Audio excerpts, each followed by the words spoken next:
I just thought it'd be fun to make a character. I already made a design, but this is going into the details of like,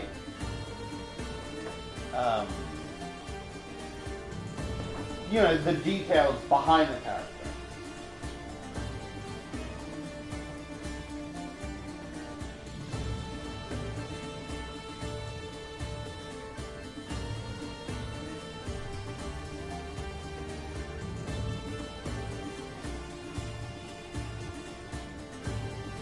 Do I write numbers or do I just ticks and crosses?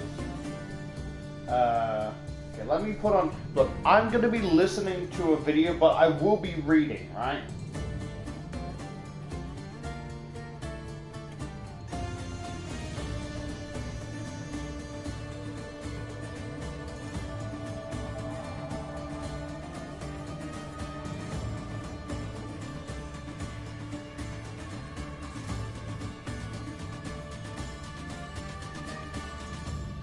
A little bit laggy.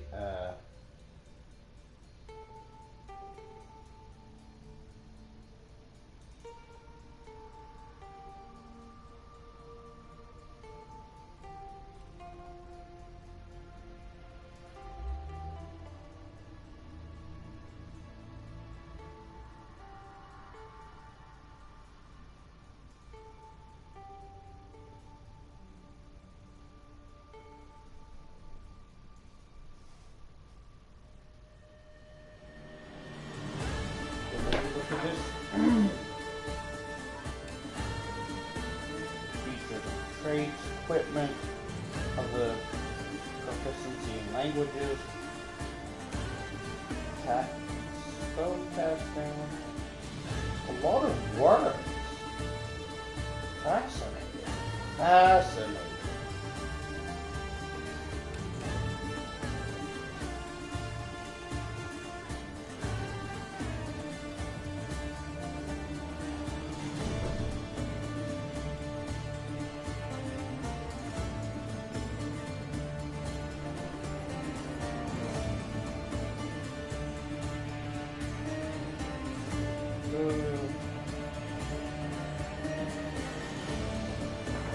A lot of big words.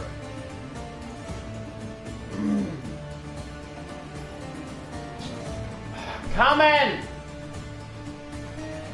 I don't know why they go out if they don't have a fucking key.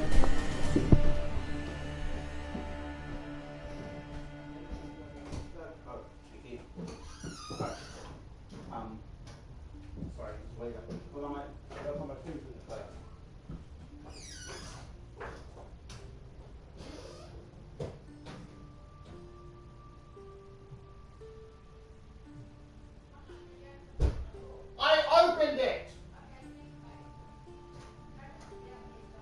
Yes, he's putting his shoes in the car.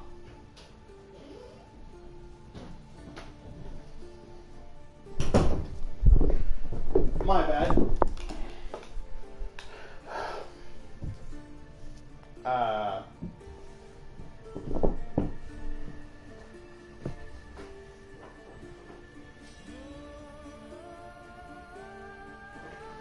So there's features and traits and additional features and traits. Okay, so they're like more. Okay.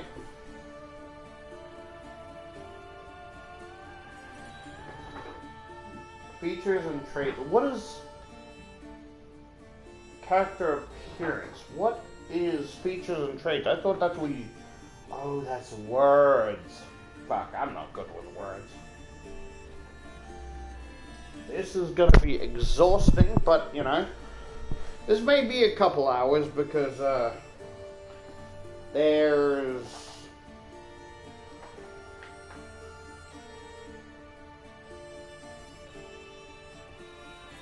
$317 pages worth of reading.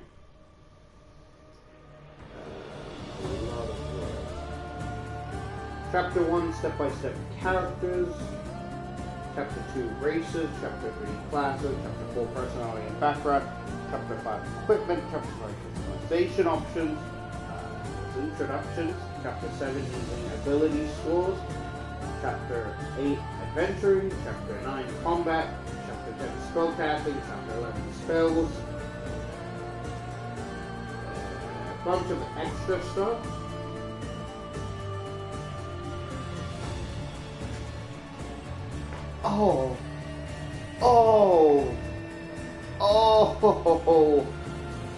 Oh, that's a lot more words than I thought it would be. Oh boy. Okay. Okay, so there's introductions. Preface. Okay, let me take a sip of my iced coffee. Let me take a sip of iced coffee before we get into this chaos. That's a lot of words.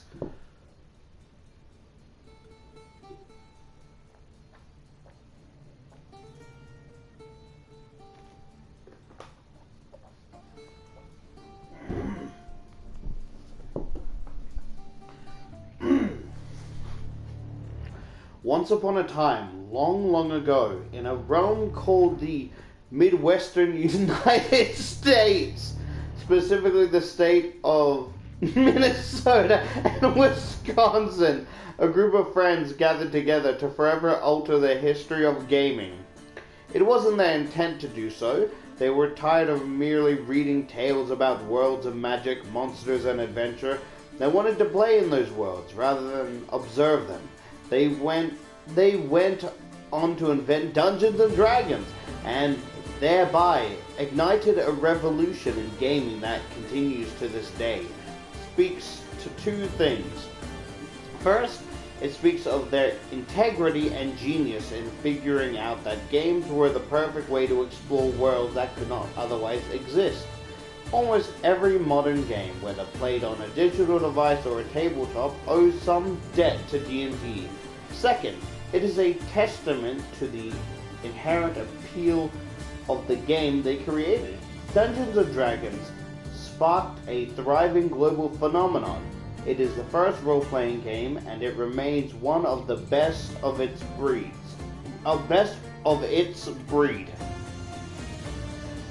To play D&D and to play D&D and to play it as well, you don't need to read all the rules or memorize every detail of the game, or master the fine art of rolling funny-looking dice. None of those things have any bearing on what's best about the game. What you need are two things. The first being friends with whom you can share... Fuck! I don't have friends.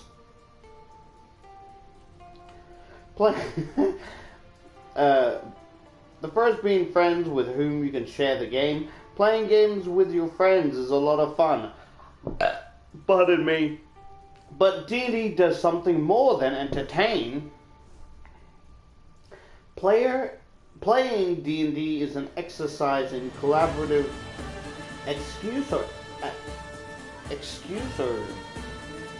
exercise. Playing D&D is an exercise in collaborative creation. You and your friends create epic stories filled with tension and memorable drama. You create silly in-jokes that make you laugh years later. The dice will be cruel to you, but you will soldier on. Your collective creativity will build stories that you will tell again and again, ranging from the utterly absurd to the stuff of legend. If you have friends interested in playing, don't worry, there's special alchemy that takes place around a D&D table that nothing else can match. Playing the game with someone enough, and the two of you are likely to end up friends. It's a cool side effect of the game. Your next gaming group is as close as the nearest game store, online formal gaming convention. The second thing you need is a lively imagination. The thing with that is I'm not good with improv. I say things that I find funny and things that make me laugh. Trying to improv off of others is not what I'm good at, so... Luckily, my brother said, you don't really need improv to play the game. The second thing you need is a lively imagination. or more importantly, the willingness to use whatever imagination you have. You don't need to be a master storyteller or a brilliant artist. You need to aspire to create, to have the courage of someone who is willing to build something and share it with others. Luckily, just as D&D can strengthen your friendship, it can help build you in the confidence to create and share. D&D is a game that teaches you to look for the clever solution, share the sudden idea that can overcome a problem. Push yourself to imagine what could be, rather than simply accept what is. The first character and adventure you create will probably be a collection of cliches. That's true of everyone, from the greatest dungeon masters in history on down. Accept this reality and move on to create the second character or adventure, which will be better, and then the third, which will be better still. Repeat that over the course of time, and soon you'll be able to recreate anything, from a character's background story to an epic world of fantasy adventure. Once you have that skill, it's yours forever. Countless writers, artists, and other creators can trace their beginnings to a few pages of D&D notes, a handful of dice, and a kitchen table. Above all else, D&D is yours. The friendship you make around the table will be unique to you. The adventures you embark on, the characters you create, the memories you make, these will be yours. D&D is your personal corner of the universe, a place where you have free reign to do as you wish. Go forth now and read the rules of the game and the story of its world, but always remember that you are the one who brings them to life. They are nothing without the spark of life that you give them. That's preface. Then there's introduction, still introduction. I'm not skimming through it, but I'm just seeing how many to the next page. So part 1 is creating a character.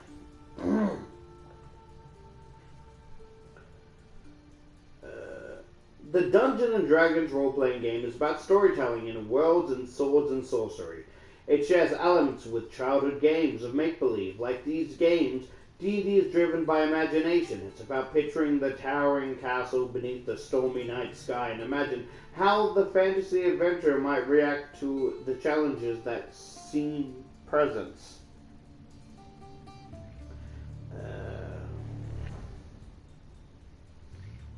Dungeon Master DM. After passing through the craggy peaks, the road takes a sudden turn to the east, and a castle Ravenloft towers before you. Crumbling towers of stone keep a silent watch over the approach. They look like abandoned guardhouses. Beyond these, a wide chasm gapes.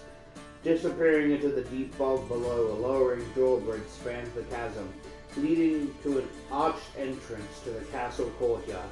The chains of the drawbridge creak in the wind, their rust-eaten iron staining with the weight. From atop the high, strong walls, stone gargoyles stare at you from hollow sockets and grin hideously. A rotten wooden portcullis, green and gray, hang in the entry tunnel. Beyond this, the main doors of Castle Ravenloft stand open. Pardon me. A rich, warm light spilling into the courtyard. Philip playing Garrett. I want to look at the gargoyles. I have a feeling they're not just statues. Amy playing Ryva. The drawbridge looks precarious. I want to see how sturdy it is. Do you think we can cross it, or is it going to collapse under our weight?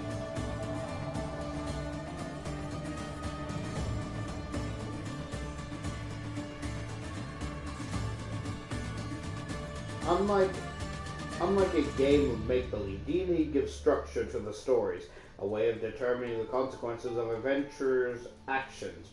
Player roll dice to resolve whether their attack hits or miss, or whether their adventurers can scale a cliff, roll away from the strike of a magical lightning bolt, or pulling off some other dungeon task. Anything is possible, but the dice make some some outcomes more probable than others. Sorry, my brain's just thinking of the dude playing Warzone going, Fireball! Fireball! Fireball! Lightning bolt! Lightning bolt! Can you shut the fuck up? Lightning bolt! Lightning bolt!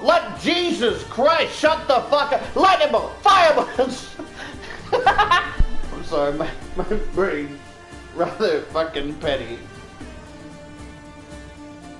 Dungeon Master. DM. Is that what it stands for? Huh.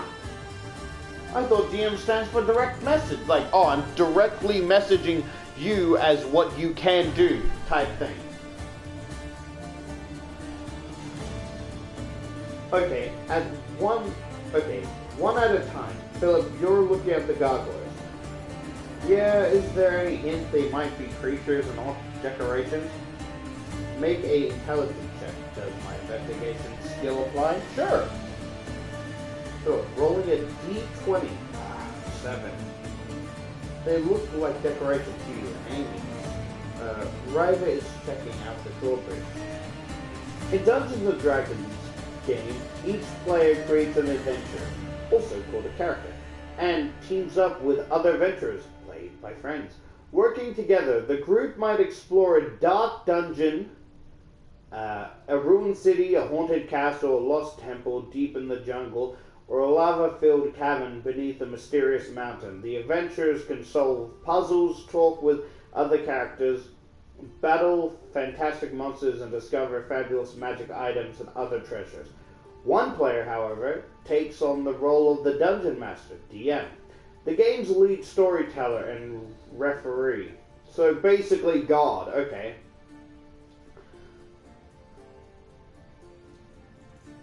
DM more like GD. The DM creates adventures for the characters who navigate its hazards and decide which path to explore. The DM might describe the entrance to a castle Ravenloft, and the players decide what they want their adventure to do. Will they walk across the dangerously weathered drawbridge, tie themselves together with a rope to minimize the chances that someone will fall if the drawbridge gives way, or cast a spell to carry them over the chasm? Then the DM determines the result of the adventurer's actions and narrates what they experience, because the DM can improvise to react to anything the players attempt. D&D is infinitely flexible, and each adventure can be exciting and unexpected. The game has no real end. When one story or quest wraps up, another one begins, creating an ongoing story called a campaign. Wait,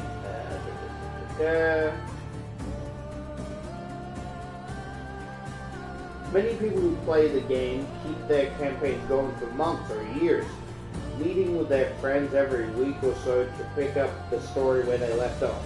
The adventurers grow in might as the campaign continues. Each monster defeated, each adventure completed, and each treasure recovered not only adds to the continuing story, but also earns the adventurer's new capability. This increase in power is reflected by an adventurer's level. There's no winning and losing in Dungeons & Dragons game. Excuse me? I'm sorry. No winning and losing? So what does it say here, huh? Death saves. Seems like losing to me.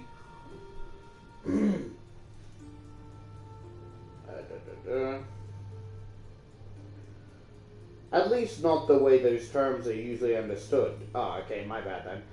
Together, the DM and the player creating an exciting story of bold adventures and confront deadly perils. Sometimes an adventure might come to a grisly end, torn apart by ferocious monsters or done in by a nefarious villain. Even so, the other adventurers can search for a powerful magic to revive their fallen comrade, or the player might choose to create a new character to carry on.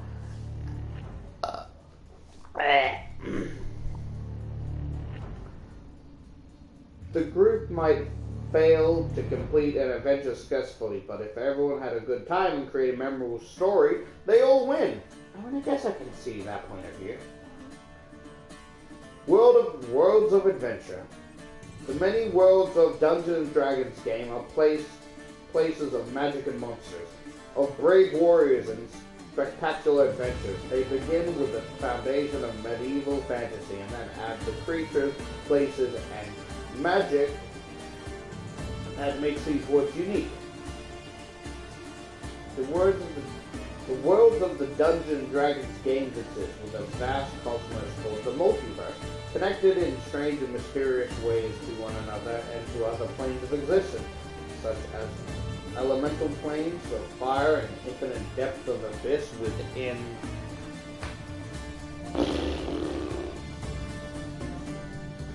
Big words for me. I was gonna say mediocre book, that's mean, I'm sorry. That's not what I meant. Big words for, like, it's a medium, so it's not even that big of a book, but there's so many words. I don't know what the words are here for. Like, did you jerk off Dracula for this fucking thing? Stole it from his library while getting your ass fucked by a virgin vampire? That's a good question. Could vampires lose their virginity? Or are they infinitely a virgin?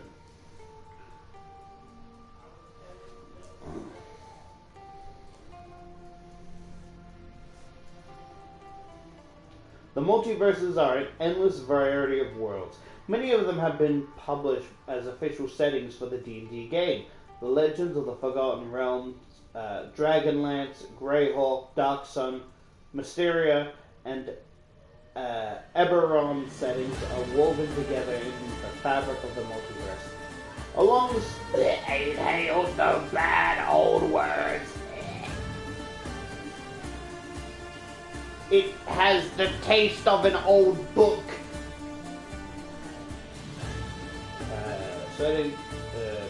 Alongside these worlds are hundreds and thousands more, created by generations of D&D players for their own games. And amid all the riches of the multiverse, you might create a world of your own. All these worlds share characteristics, but each world is set apart by its own history and culture. Distinctive monsters and races, fantastic geography, ancient dungeons, scheming villains. Sorry. No, my brain's being immature, right? And I'm just thinking of like, oh, you know, the king's like, oh, my men has been disappearing in this dungeon by a single man. What single man could do it, right? And it's just a dude with, like, two fucking, like, you know, blades, right? And, like, as you enter, it's just like, Ares! I'm just thinking of fucking Kratos and places he shouldn't be. Places he shouldn't be, calling for Ares. And my life is yours! What the fuck is with this? Ares, lend me your strength, and my life is yours! Sorry. My brain's being very immature.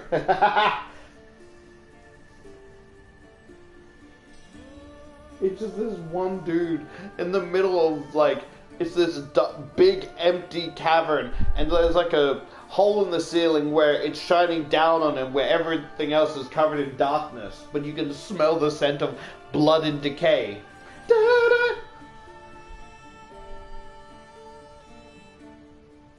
Oh shit, where was I?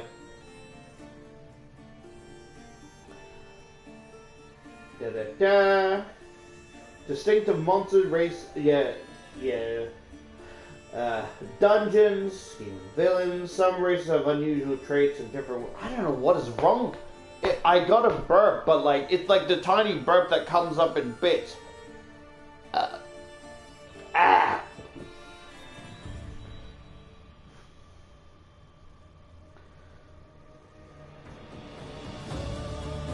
Traits of the world, halflings of the dark sun setting, for example, are jungle-dwelling cannibals, and the elves are desert nomads. Some worlds feature races unknown in other settings, such as Erebon's Warforged, soldiers created and imbued with life to fight in the last war. Some worlds are dominated by one great story, like the War of the Lance, that plays a central role in Dungeonland setting. But they're all D&D worlds, and you can use the rules in this book to create a character and play any one of them. Your DM might set a campaign on one of these worlds or on one that he or she created. Because there is so much diversity among the worlds of D&D, you should check with your DM about any house rules that will affect your play of the game. Ultimately, the Dungeon Master is the authority on the campaign and its settings, even if the settings is a published world. So basically, the DM is God. Using this book, how to play, game dice, just skimming through. The player's handbook is divided into 3 parts. Part 1, chapter 1 to 6, is about creating a character, providing the rules and guidance you need to make the character you play in the game. It includes information on the various race classes, backgrounds, equipment, and other customization options that you can choose from. Many of the rules in Part 1 rely on material in Part 2 and 3. If you come across a game concept in Part 1 that you don't understand, consult the book's index. Part 2, Chapter 7 to 9, detail the rules of how to play the game. Beyond the basics described in this introduction, that part covers the kinds of die rolls you make to determine successful or failures at the task. Your character's attempt and describes 3 broad categories of activities in the game: exploration, interaction, and combat. So, my brother said I don't have to read the other books. He would deal with it, I think. I might talk to him about it after. To play Dungeons & Dragons games unfolds according to these basic patterns. The DM describes the environment. The DM tells the players where their adventures are and what's around them, presenting the basic scope of options that present themselves, how many doors lead out of a room, what's on the table, who's in the tavern, and so on. The players describe what they want to do.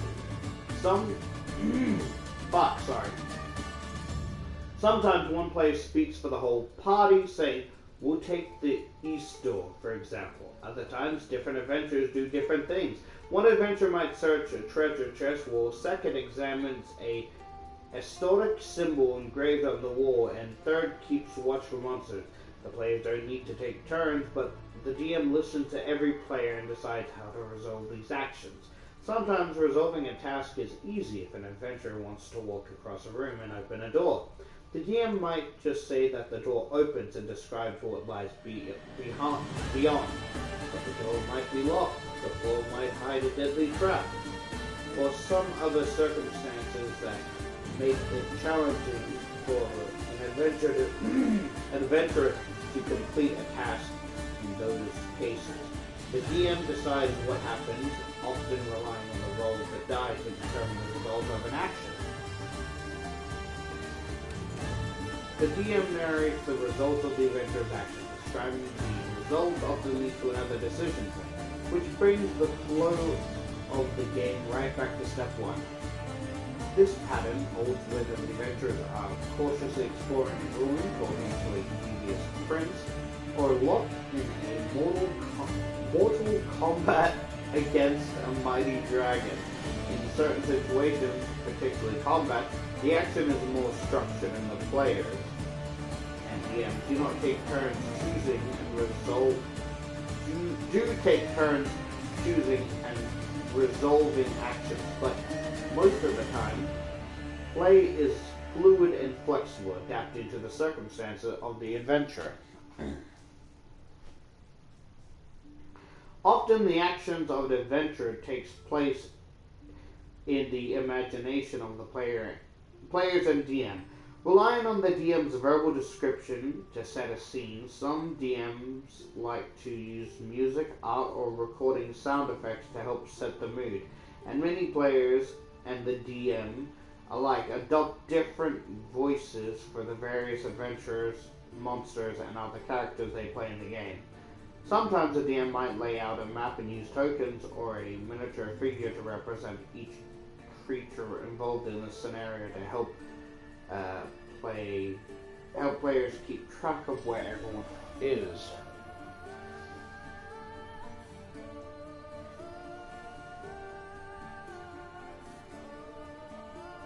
The game uses polyhedral dice with different numbers. That's a fucking word. Different numbers of size. No shit, that's what a dice does. You can find dice like these in game stores and in many bookstores. In these rules, the different dice are referred to by letter, D followed by the number of sides. D4, D6, D8, D10, D12, D20. For instance, a D6 is a six-sided die and a typical cube that many games.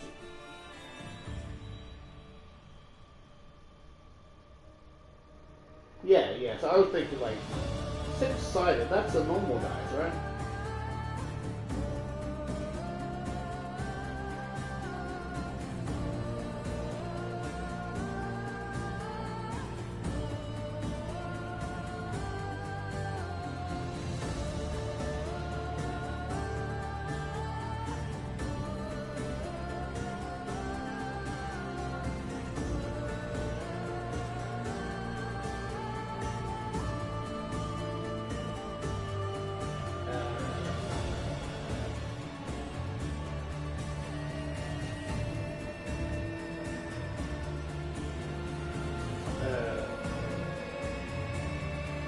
Percentile dice or D100 work a little differently. You generate a number between 1 and 100 by rolling two different 10-sided dice numbered from 0 to 9. One die designated before you roll. Oh, fuck, burp, you fucking cocksucker.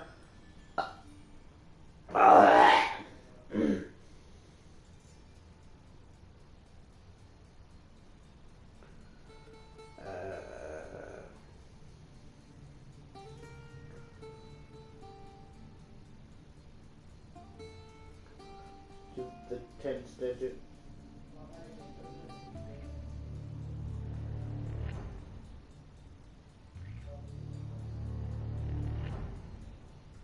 Give the 10 digits and others gives the 1 digit. If you roll a 7 and a 1, for example, the number rolled is 71.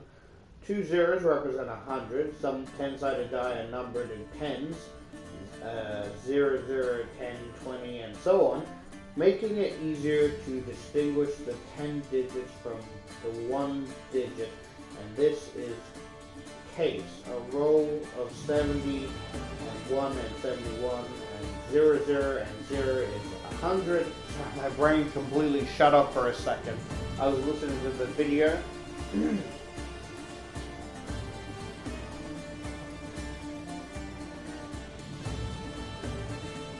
When you need to roll dice, the rules tell you how many dice to roll of a certain type, as well as what modifiers to add. For example, 3D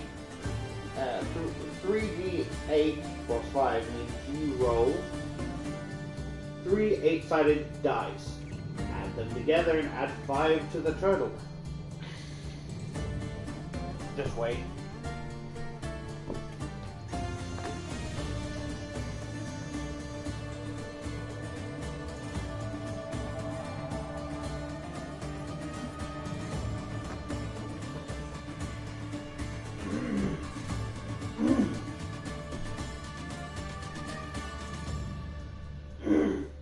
Sorry.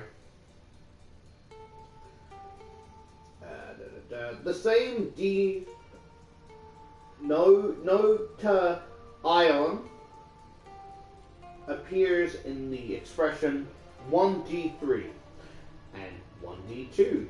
To simulate the roll of 1d3, roll a d6 and the roll of d1, roll any dice and assign 1 or 2 to the roll depending on whether it was odd or even.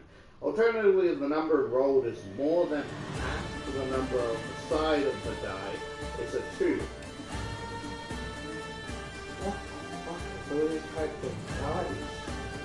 I mean, that one looks normal, but these others are fucked.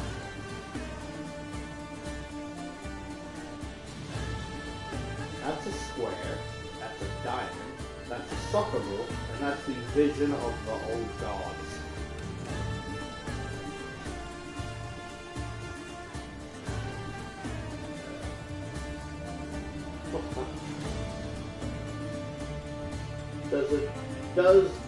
Fuck, sorry, so sorry. My nose is blocked, so like I feel like in the back of my throat, I feel like I can almost feel the snot in the back of my throat. It just, yeah, sorry. Does an adventurous sword swing hurt a dragon or just bounce off its iron hard scales?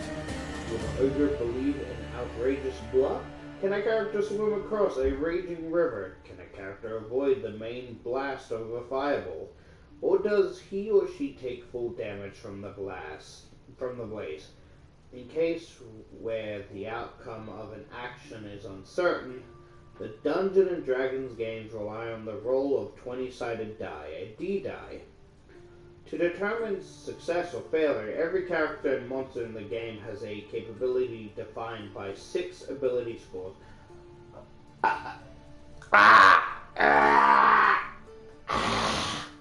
Sorry, indigestion. Oh, I can smell it. Oh.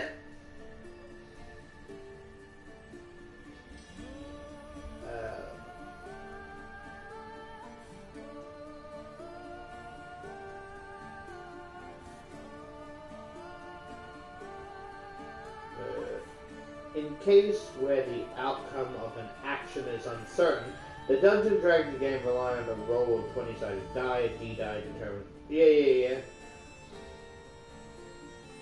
Game has capabilities defined by 6 ability scores.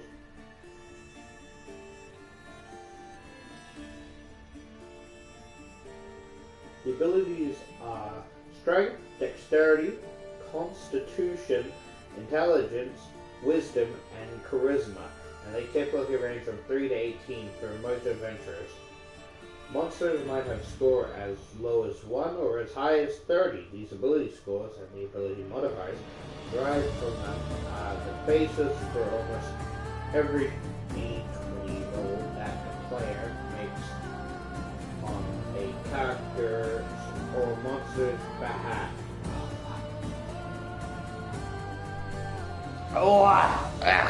Oh, fuck.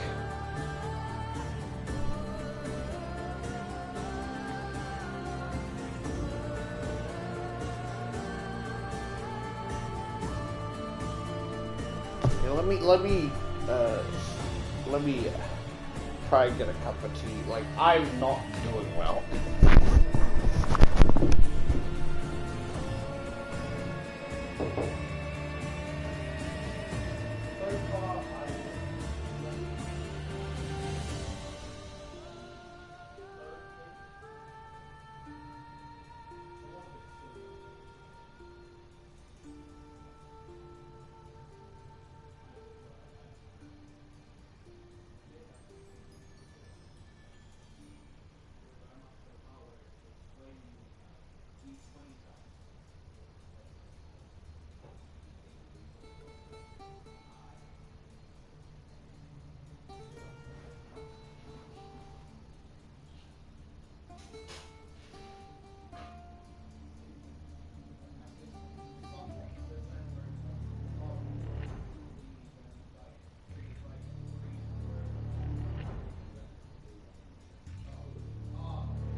Oh shit! I have a really cool crossover idea that I could really see happening. Marvel's Blade and HandBook.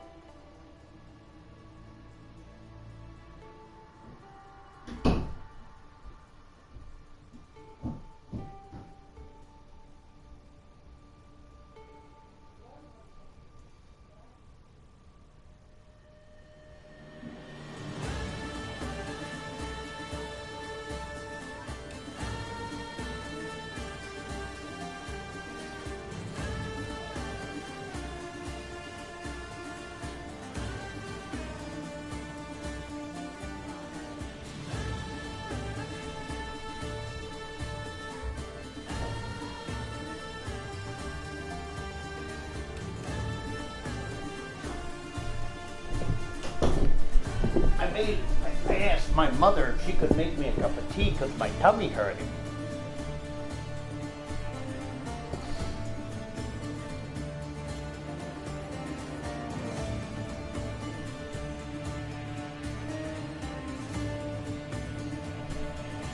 So apparently my brother, who has the other books, they look so much more interesting. One, they have more pictures, and two, rather than rules, it actually talks about the character, like, because I feel like if I play D&D, right, I want to have the book in, like, flip through, like, oh, okay, okay, so that's what we're fighting, got it. That's so cool. Fucking rules, fucking bullshit. Having to sit at the fucking kiddie table and read this big ass fucking book.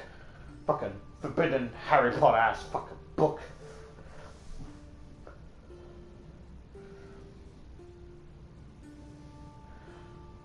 You know, you want to tell me, you want to fucking tell me how to fucking create my character, how about this DM, how about get it?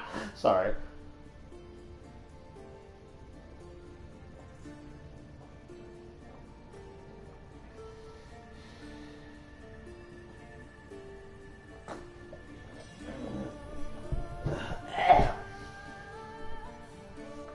Okay, let me get back to reading if I can.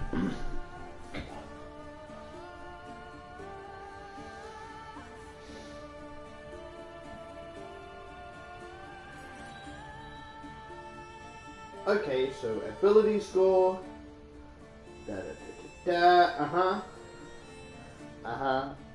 Yep. Ability modifier derived from them.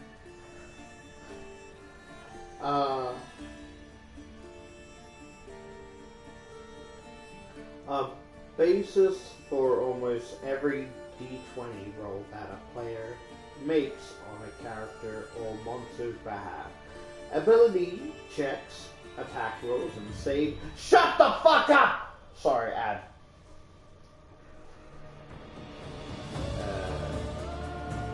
Saving throws are 3 main times D20 rolls. Forming the core of the rules of the game, all 3 follow these simple steps. Roll the die and add a modifier. Roll a D20 and add the relevant modifier. This is typically the modifier derived from one of the 6 ability scores, and it sometimes includes a proficiency bonus to reflect the character's particular skill. See Chapter 1 for details on each ability and how to determine the ability modifier. Apply... Wait. Oh, okay, I'm not up to Chapter 1 yet. For details on each ability and how to determine on... see Chapter 1 for details on each ability and how to determine an ability modifier. Apply circumstantial bonuses and penalty. A class feature, a spell, a particular circumstance, or other effect that might give a bonus or penalty check. Compare the total to a target number. If the total equals or exceeds the target number, ability check, attack roll, or saving throw is a success. Otherwise, it's a failure. The DM usually is the one who determines target numbers and tells players whether their ability checks or attack rolls and saves throws succeed or fail. The target number for an ability check or a saving throw is called a difficulty class. The target number for an attack roll is called an armor class, AC, Assassin's Creed. This simple rule governs the resolution of most tasks in D&D play. Sorry if I'm talking slow. I feel like if I talk too fast, then more regurgitation, not regurgitation, but the burning in the back of my throat.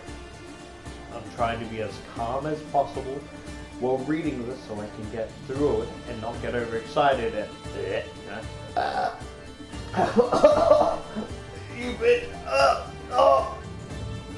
vomit aftertaste, you cocksucker.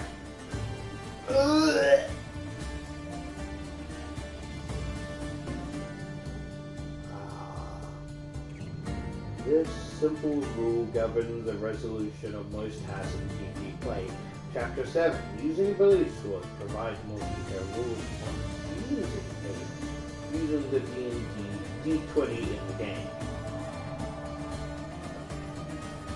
Advantage and disadvantage. Sometimes an ability check, attack roll, or saving throw is modified by special situations called advantage and disadvantage. Advantage reflects the positive circumstances surrounding a D20 roll, while disadvantage reflects the opposite. When you have either advantage or disadvantage, you roll a second D20 when you make the roll. Use the higher of the two rolls if you have an advantage. Use the lower roll if you have disadvantage. For example, if you have disadvantage, roll 17 and a 5, use the 5. If you instead have an advantage and roll these numbers, use the 17. More detailed rules for advantage and disadvantage are present in Chapter 7. Okay, I want to...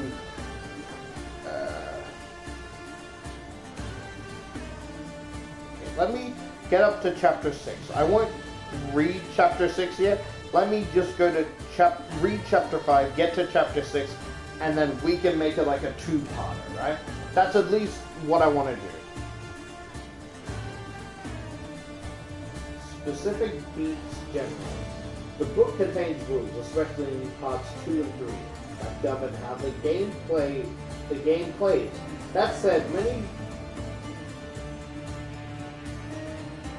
many racial traits and class features, spells, magic items, monster abilities, and other game elements break the general rule in some way, creating an exception to how the rest of the game works.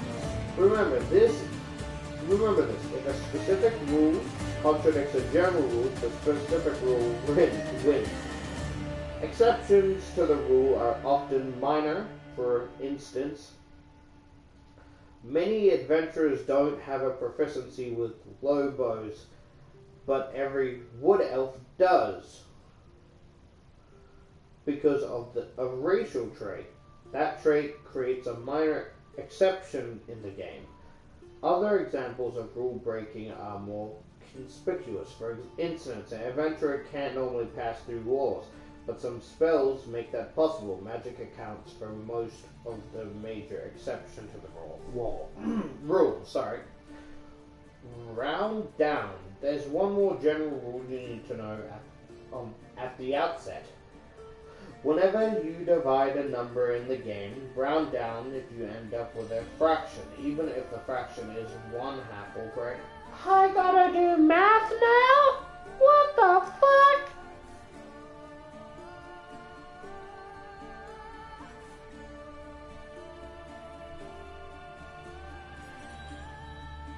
Adventurers? The Dungeons & Dragons game consists of a group of characters embarking on adventures that the Dungeon Master presents to them. Each character brings particular capability to the adventure in the form of abilities, scores, and skills. Class features, racial traits, equipment, and magic items. Every character is different with various strengths and weaknesses, so the best party of adventurers is one in which the characters complement each other and cover the weaknesses of the other, I assume it says. Of their companions, close enough.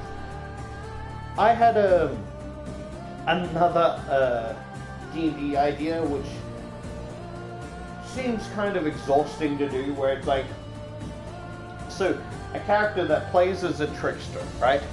But you never see his true form. Like every session you play, it's a different form, like a different character, where the things are still the same, nothing changes other than the appearance, just to fuck with people.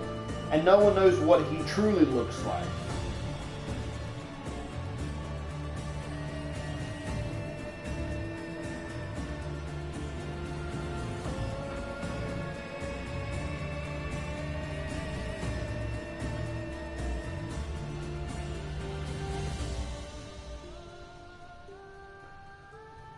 Their companions. Adventurers must cooperate to successfully complete the adventure. Sorry.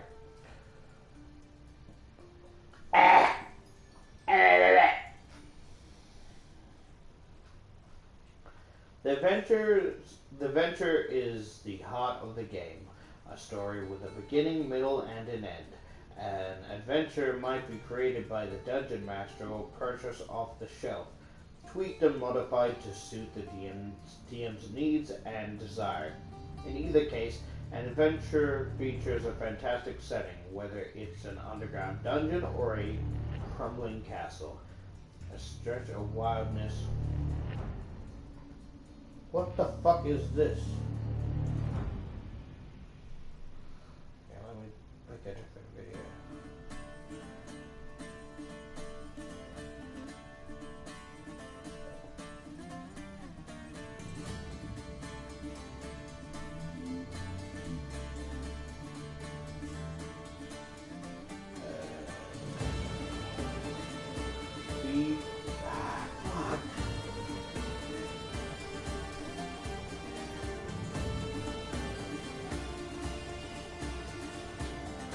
Created by the dungeon master or purchased off the shelf, tweaked and modified to suit the DM's needs and desires.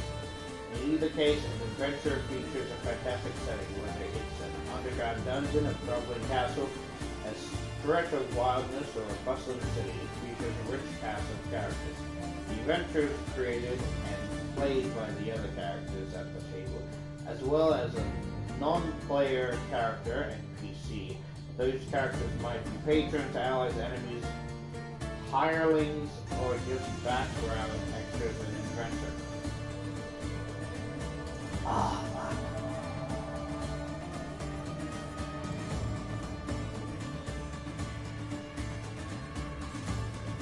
Background extras in an adventure.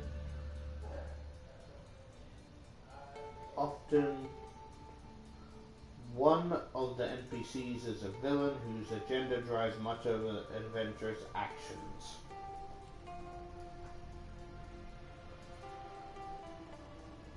Over the course of their adventure, the characters are confronted by a variety of creatures, objects, and situations that they must deal with in some way. Sometimes the adventurers and other creatures do their best to kill or capture each other in combat. At other times, the adventurers talk to another creature or even a magical object with a goal in mind. And often, the adventurer spends his time trying to solve a puzzle, bypass an obstacle, find something hidden, or I'm not feeling well.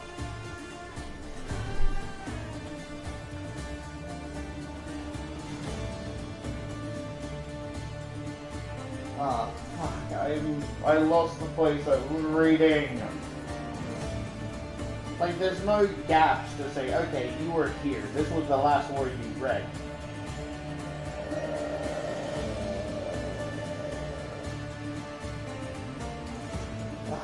Fuck.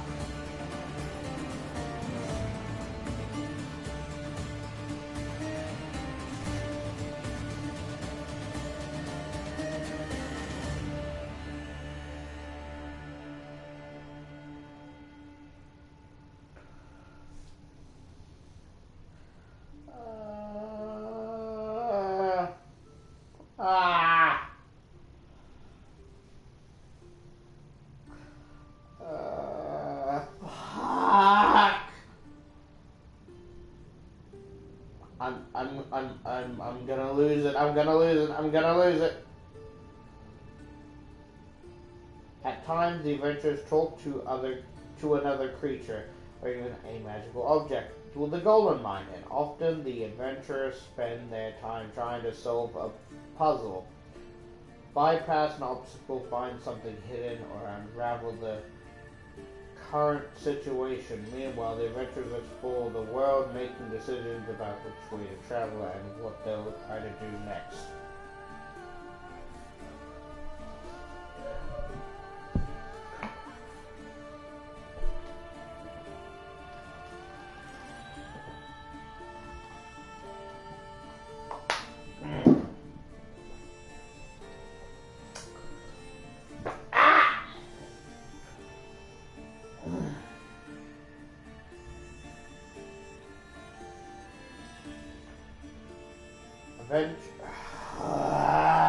I don't know why. It's making me really aggressive. It's making me majorly aggressive.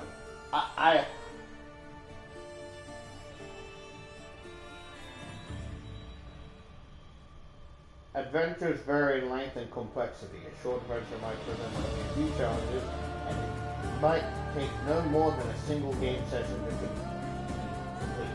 A long adventure can involve hundreds of combats, interactions, and other challenges. Take dozens of sessions to play through, stretched over weeks or months of real time. Usually the end of the adventure is marked by the adventurers heading back to civilization to rest until the spoiler that they make. That's not the end of the story. You can think of the adventure as a single episode of a TV series, made up by multiple exciting scenes. The campaign is the whole series. String of adventurers joined together with a constant group of adventurers holding their evidence from the start to finish.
Adventurers can try to do anything that players can imagine, but it can be helpful to talk about their activities in three broad categories: exploration, social interaction, and combat.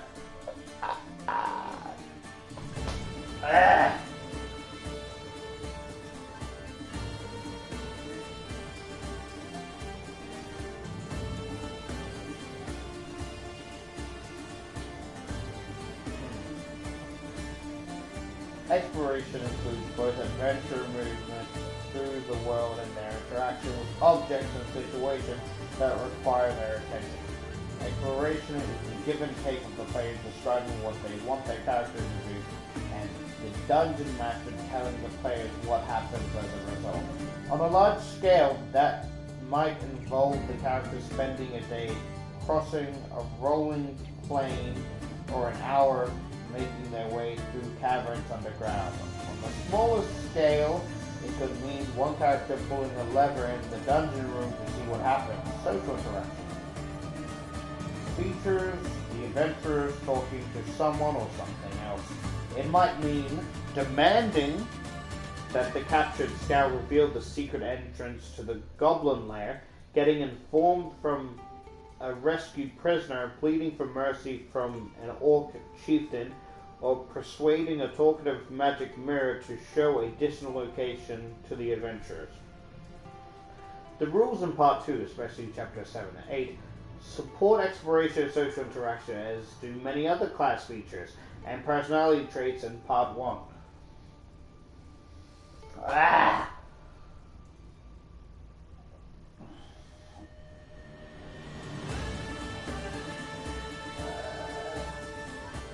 Combat, the focus of Chapter 9, involves characters and other creatures swinging weapons, casting spells,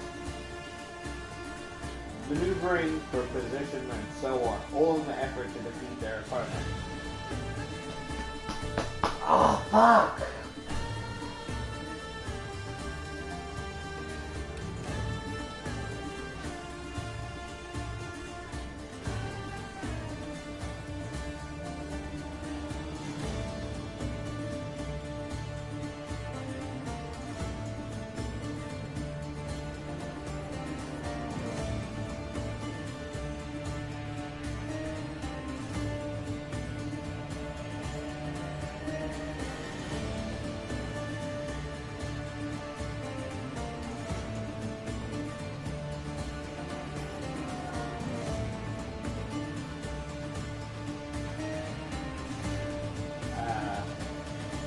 Combat, the focus of Chapter 9, involving characters and other creatures, swinging weapons, cats, yada. Whether that means killing every enemy, taking captives, or forcing a route, combat is the most structured element of D&D session, with creatures taking turns to make sure that everyone gets a chance to act. Even in the context of the pinched battle, there's still plenty of opportunity for adventure to attempt wacky stunts like surfing down a flight of stairs on a shield, to examine the environment, perhaps by pulling a mysterious lever, and to interact with other creatures, including allies, enemies, and neutral parties.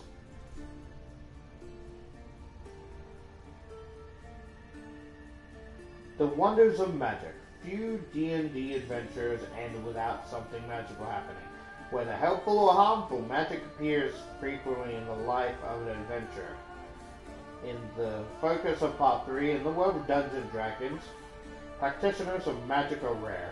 Set apart from the masses of people by their extraordinary talent, common folk might see evidence of magic on a regular basis, but it's usually minor. A fantastic monster, visibly answered prayer, a wizard walking through the streets with an animated shield guarding as its bodyguard. Shield Guardian. For adventurers, though, the magic key is to their survival.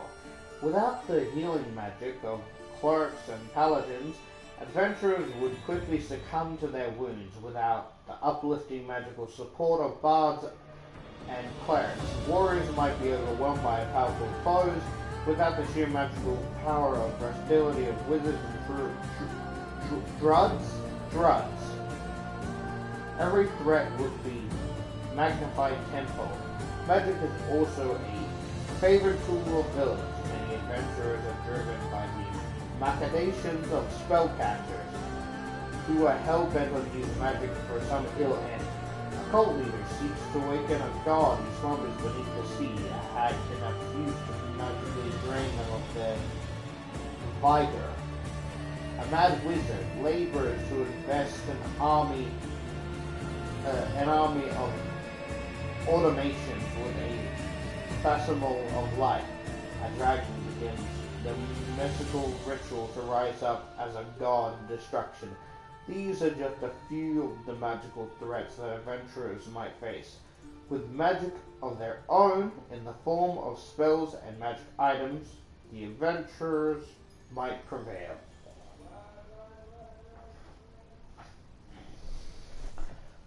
So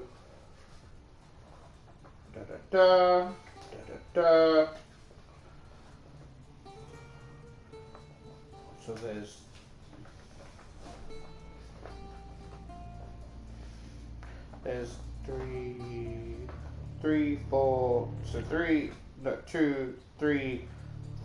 five pages of chapter 1.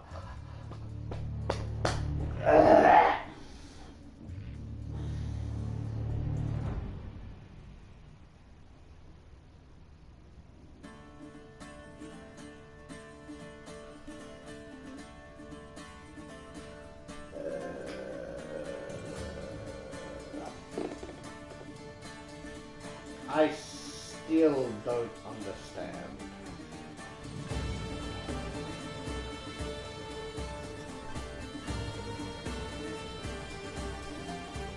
Chapter 1, Step-by-Step Characters.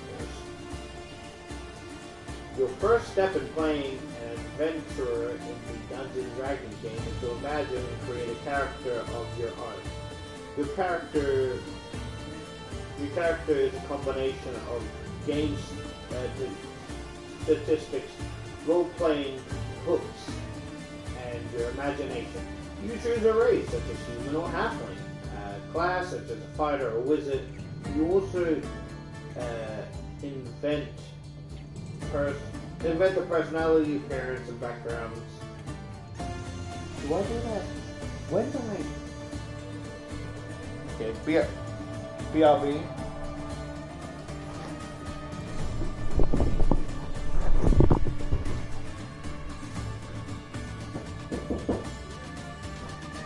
Can I ask something? So I'm on chapter 1 of Step-by-Step Character, right? So do I create a character as I'm reading this, or do I gotta finish the whole book? You can go along with it. Because I do know, if I Mission again, you already got one book. So that's why I said don't figure it out. Because when we go to do, when we go run a game, I'll get Hector to come over. He knows way more about D&D than me, and he can help you out step by step. Oh, so it's better to finish the book. I like this.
What your name, your sex, stuff like that. If you wrote on it already, that's fine. It's not a problem. I can get more. Ah, okay. I'm just saying I don't have many on. Ah, no worries, no worries. Oh, no. I'd use a pencil. Easy to rub it out. Because it's I feel like the character might be... Is it... I don't know, I just feel like maybe it might be a little bit boring, age unknown, gender unknown. Doesn't really matter. Because I was thinking about, what if I was thinking about what you said, and I kind of want, the character to be somewhat of a thing where it still takes damage, but not as much as other classes, basically a really human shield.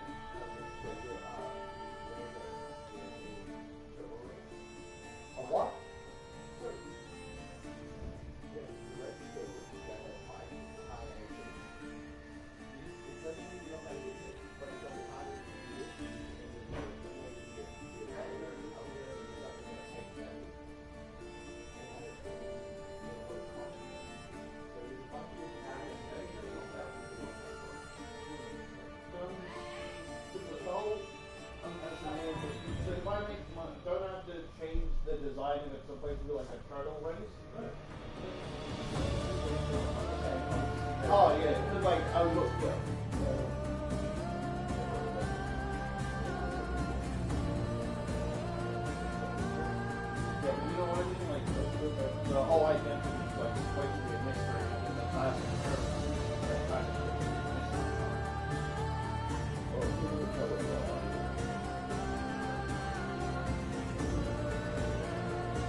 they can help you in constitution and humanity.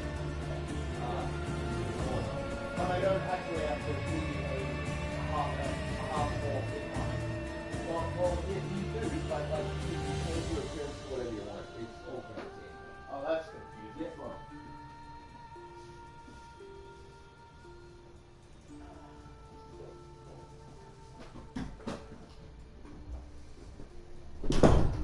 Yeah, sorry, I was talking because I didn't know if I should start, like, doing this, like, fill out the sheet as I go, or should I just should I leave it? And he's like, oh, well, I mean, you could do whatever, but,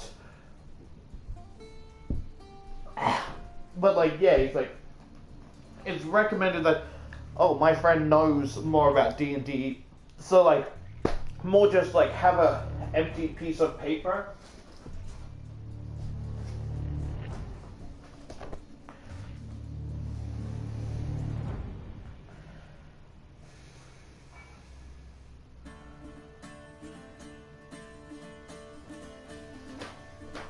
Sorry, getting distracted.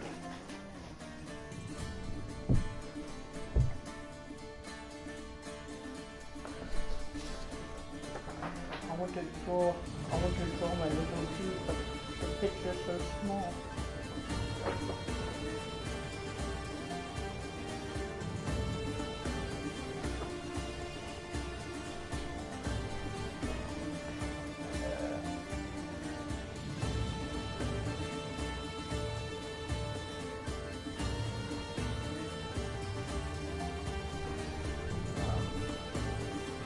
I'd rather have like a blank piece of paper rather than like a piece of paper I already draw it off, but like the back is blank, you know?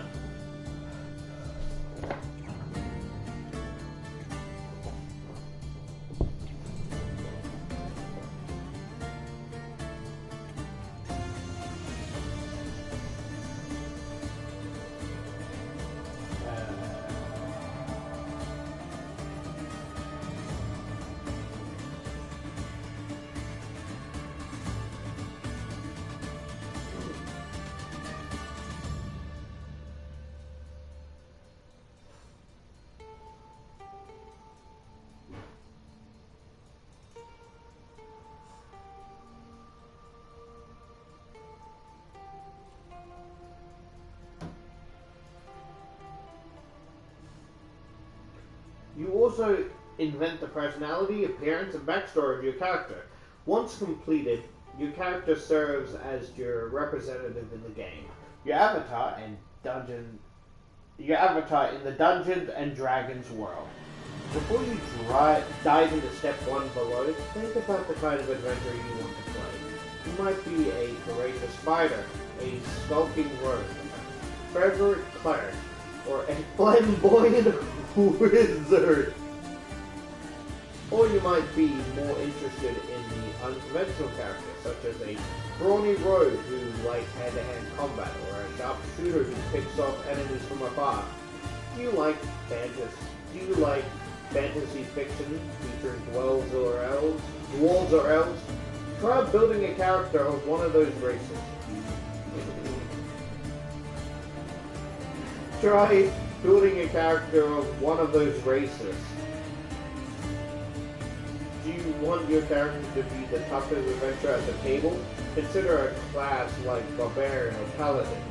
If you don't know where else to begin, you can look at the illustrations of this book to see what catches your interest.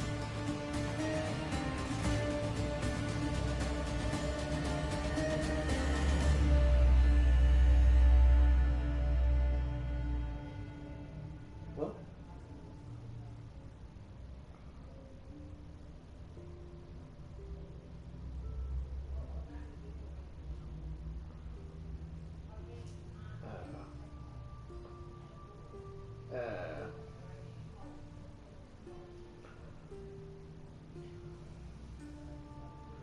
Do you want your character to be da-da-da-da?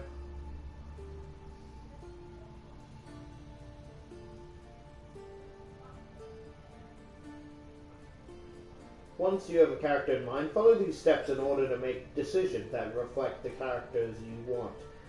Your conception of your character might evolve with each choice you make. What's important is that you come to the table with a character you're excited to play. Throughout the chapter, we use the term character sheet to mean whatever you use to track your character. Whether it's a formal character sheet, like the one at the end of this book, some form of digital record, or a piece of notebook paper, an official D&D character sheet is a fine place to start until you know what information you need and how you use it during the game. Building Brunar. Each step of a character creation includes an example of that step, with a player named Bob building his dwarf character Brunar. Choose a race. Every character belongs to a race, one of the many intelligent humanoid species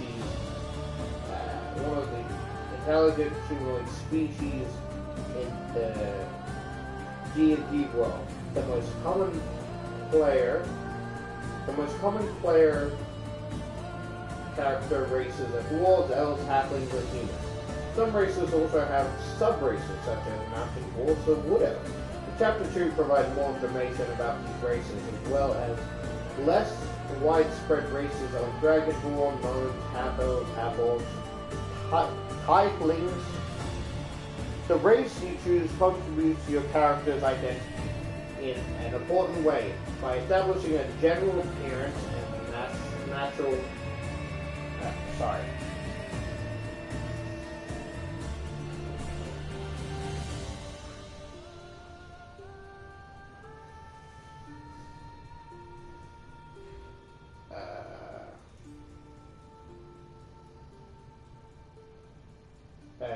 By establishing a general appearance and the natural talents gained from the culture and ancestry, your character's race grants particular racial traits such as a special senses, proficiency with certain weapons or tools,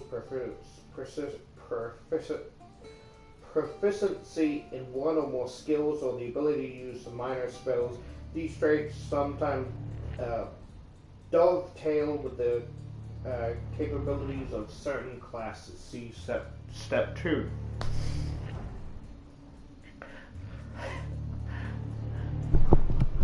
Sorry, I was talking to my brother about another character that I thought would be funny to play, but I can't be bothered to actually play it.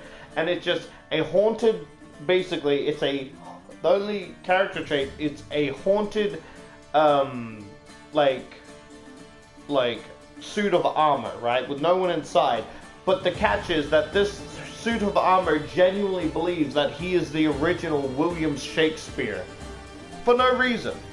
Like, doesn't sound like him, doesn't have his accent, doesn't talk like him, just kind of his own character, but he believes he's William Shakespeare, the music writer, or no, not music writer, sorry. But you get what I mean, right? You don't sound like him. Well, I am him, cunt. He would never say that. You don't know me. I do say that all the time. Cunt, my favorite catchphrase. Right, Donovan? Donovan? Alright, he's dead.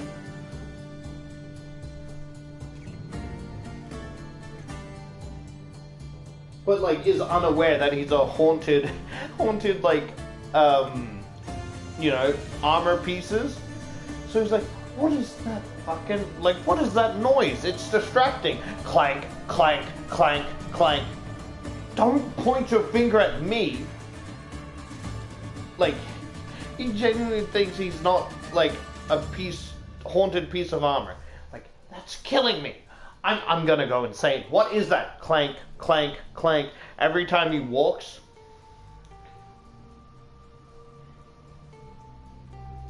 He takes his helmet off, reveals nothing inside, do the to be or not to be. Before accidentally dropping his head and it starts rolling. He starts chasing after it. As he gets close, he keeps kicking, like, his head farther away. He's like, come back here. Clank, clank, clank, clank, clank. For example, the racial traits of Lightfoot halflings make them exceptional rogues, and high elves tend to be powerful wizards. Sometimes playing against type. Playing against type can be fun too. Half-orc, paladins, mountain dwarf wizards, for example,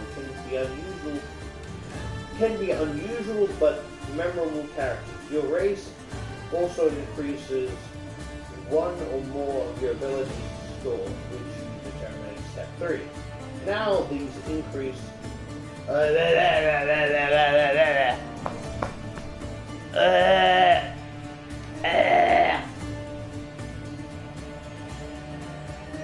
your race also increases one or more, which you determine in step 3. Note these increases and remember to apply them later. Record the traits granted by your race on your character sheet. Be sure to note your starting languages and your base speed as well.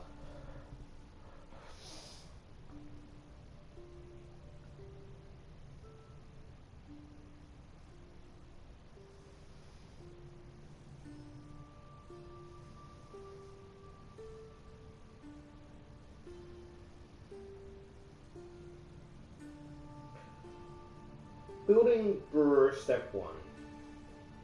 Bob is sitting down to create his character.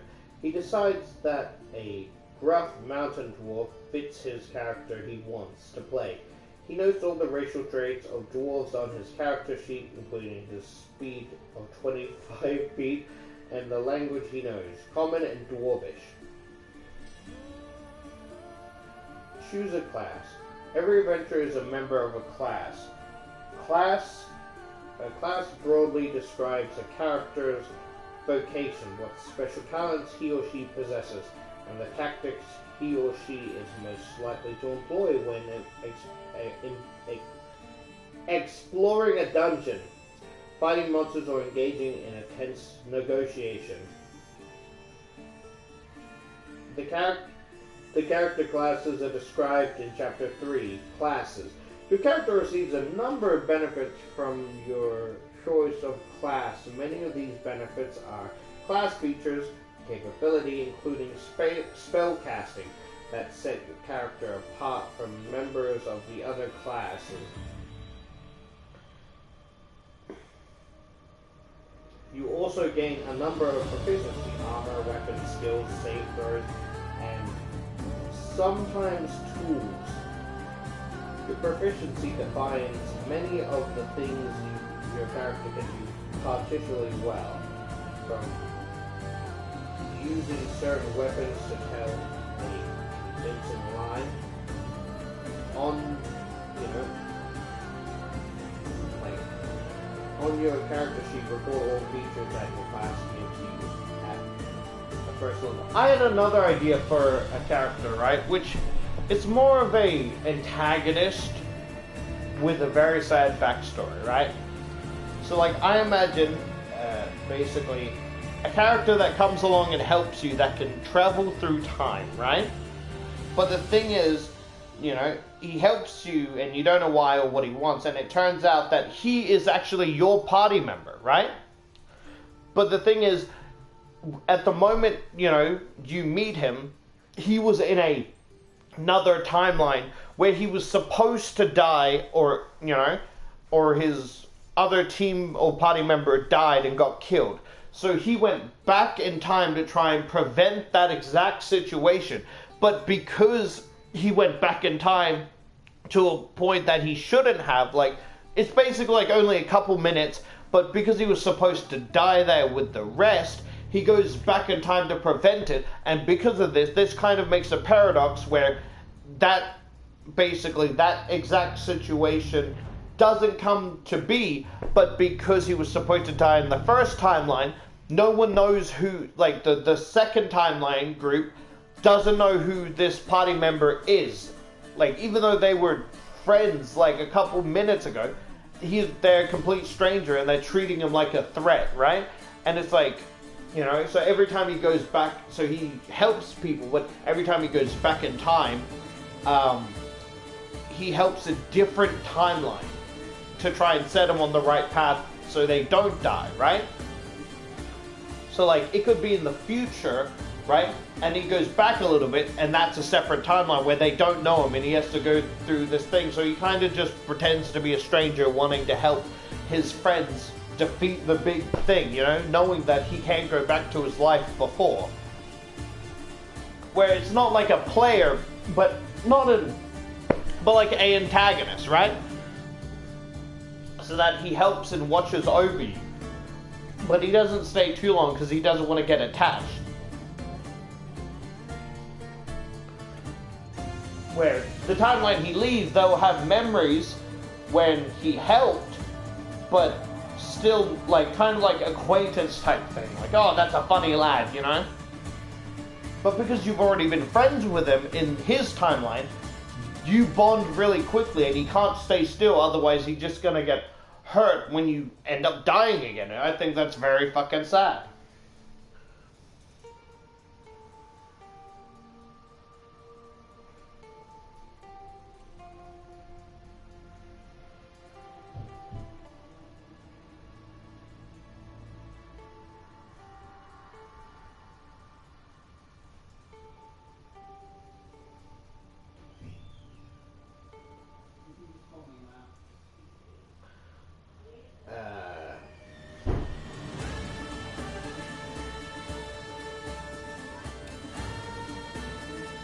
The character receives a number of benefits from your choice of class. Many of these benefits class features capabilities and spellcasting that set your character apart from the members of the other classes. You also gain a number of proficiency. Armor, weapons, skills, yada yada yada.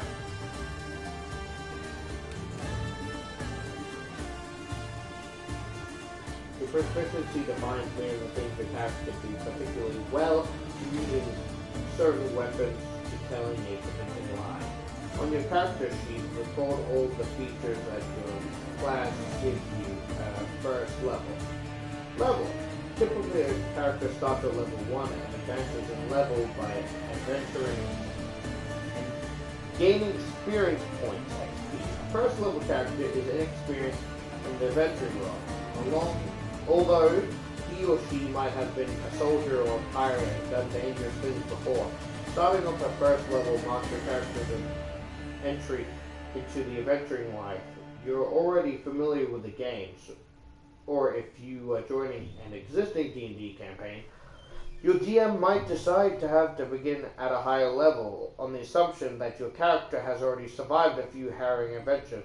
Quick build. Each class description in Chapter 3 includes a section offering suggestions to quickly build a character of that class, including how to assign your highest ability score, a background suitable with the class, and starting spell.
Record your level on your character sheet.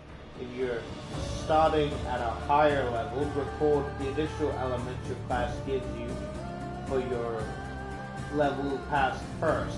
Also, record your experience point. A first level character has 0 XP. A higher level character typically begins with a minimum amount of XP required to reach that level. See beyond first level later in this chapter. Okay.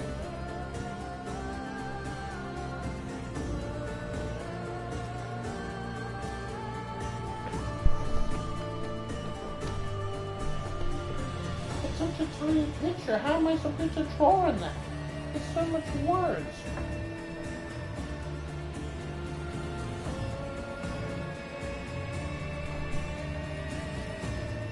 fucking ads. I can't hear a fucking word you're saying. Stop skydiving. She kicked the cat, you fucking bastard! I can't hear you. She just fed her fucking credit card to a lion. Stop it! What is a lion doing in a city? It doesn't belong there!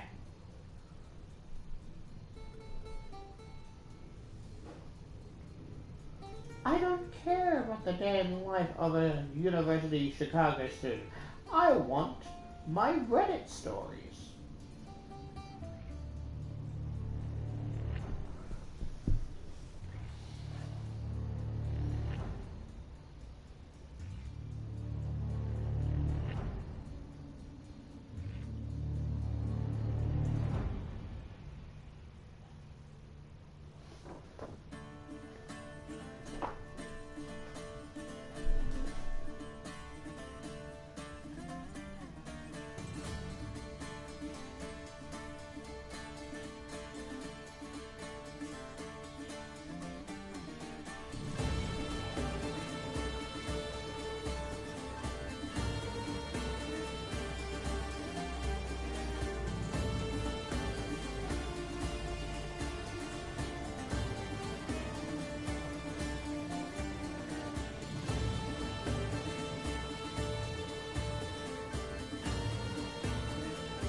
Hit points and hit dice. Your character's hit points define how tough your character is in combat and other dangerous situations. Your hit points are determined by your hit dice, short for hit point dice.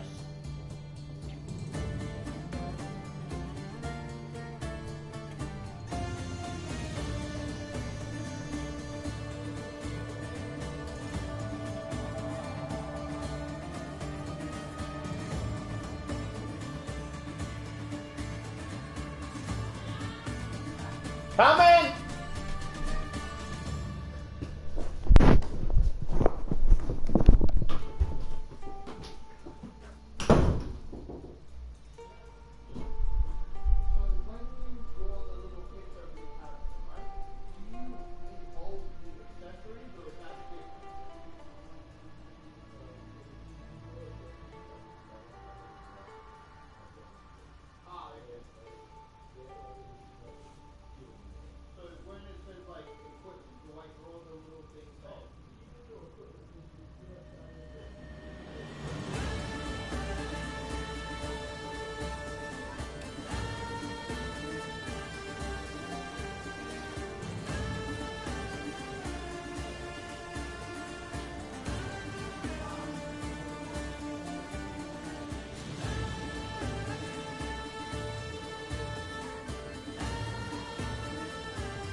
Funny because he unintentionally has the ability to do that, but his fire itself can't actually cause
I'm back.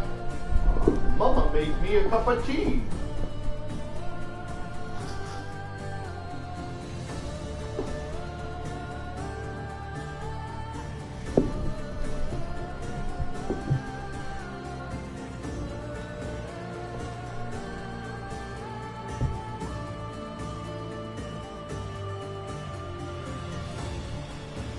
So I can draw the little doodle of the character.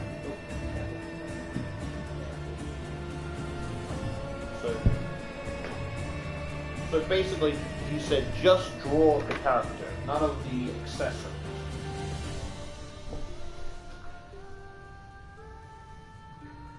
That's so small. How are you supposed to do that? No, wrong pencil.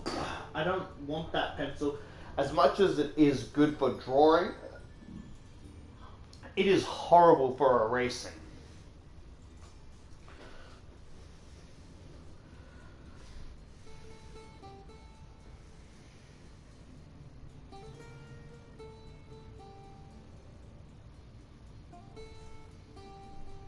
So, let me just quickly do this little doodle.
Okay, I fucked up the anatomy a little bit. Because I'm not good at drawing on such a small thing.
so goofy or squished.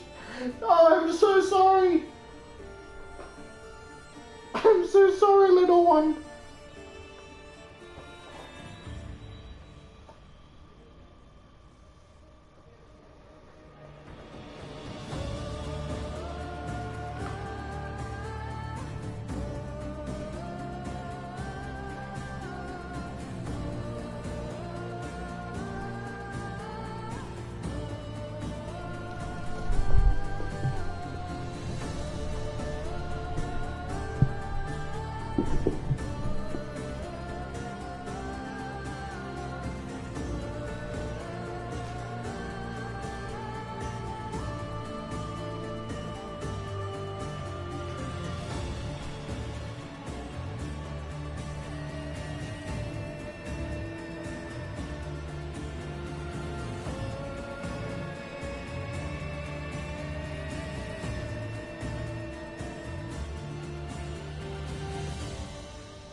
Cup of tea! The original design, I was thinking of like jeans, but then I thought, what about those cartoonishly like Aladdin baggy pants? Think fast, gotta slim, dun dun dun dun dun. Your mother eats sticks out of the bin.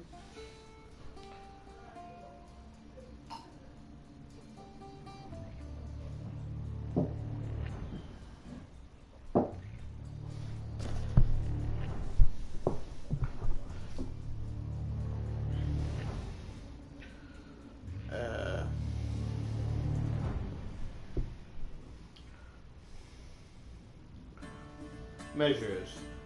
Ability score summary. Strength. Measures. Natural athleticism. Bloodly power. Important for barbarian, fighters, paladins. Racial increases.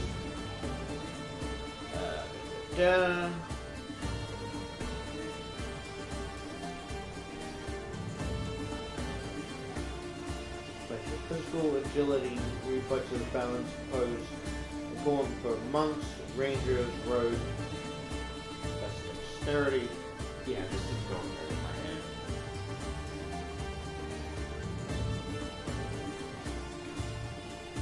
Constitution measures health, stamina, and vital force, important for everyone.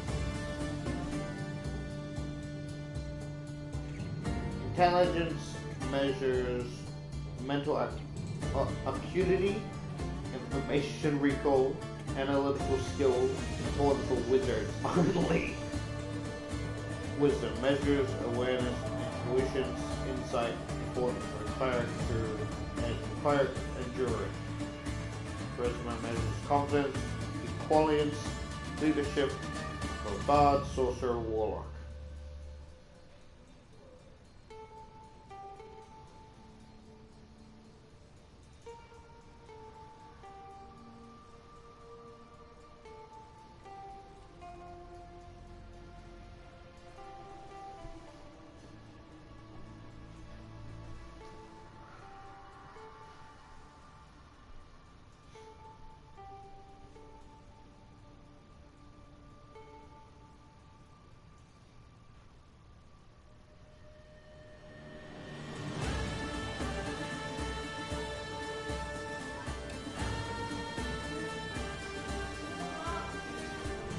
Coming!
was playing.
At first level, your character has a one-hit die, and the die type is determined by your class. You start with hit points equal to the highest roll of that die. As indicated in your class description, you also add your constitution modifier, which you'll determine in step 3.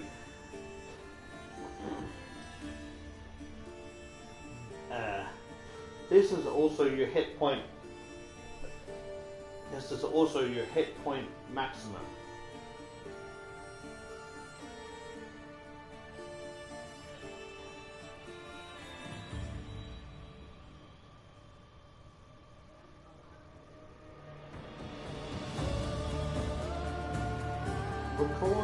Record your character's hit points on your character sheet. Also, record the type of hit die your character uses and the number of hit dice you have. After you rest, you can spend hit dice to regain hit points.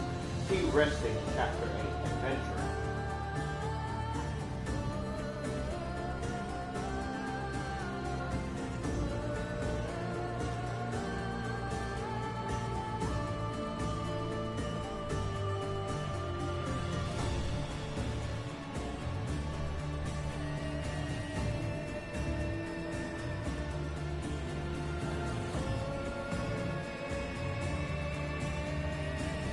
Proficiency bonus.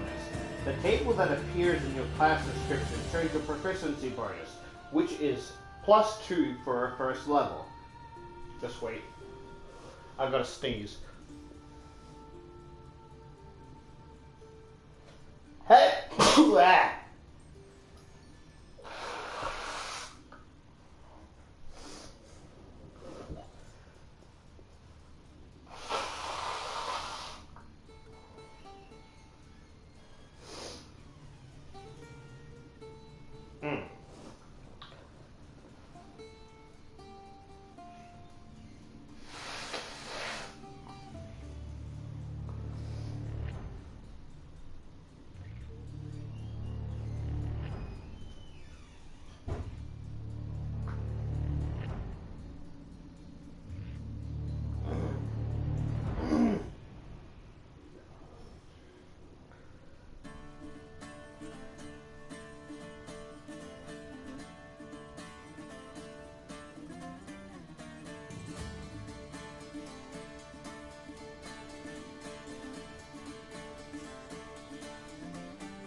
Sorry.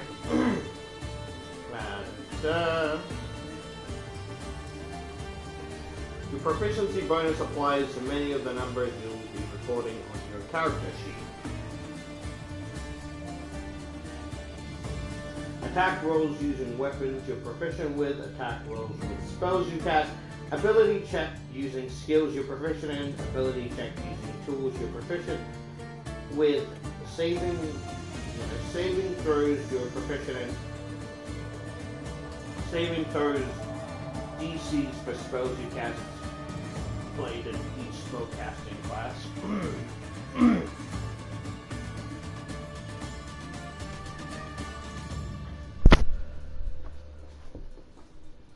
Yeah, so my character, I want to make it the complete opposite of like OP. I want to make them completely almost helpless because of one reason or another. Like, they're not helpful, but they still try.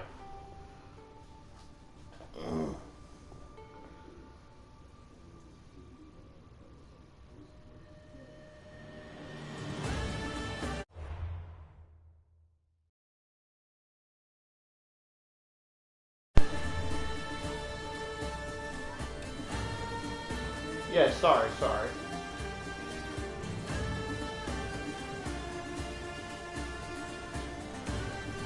Just plugged in my charger.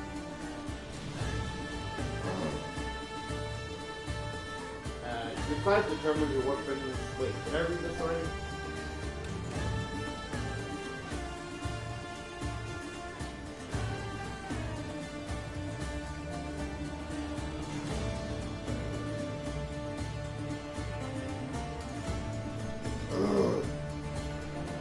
I swear I read this.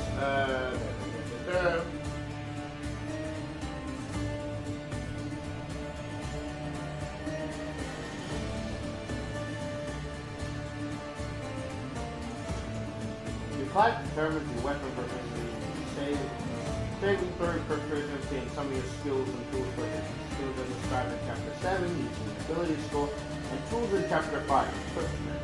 Your background gives you additional skill and tool proficiency, and some races give you more proficiency. Be sure to note all these proficiencies as well as your proficiency bonus on your character sheet. The proficiency bonus can't be added to a single die roll or other numbers more than once.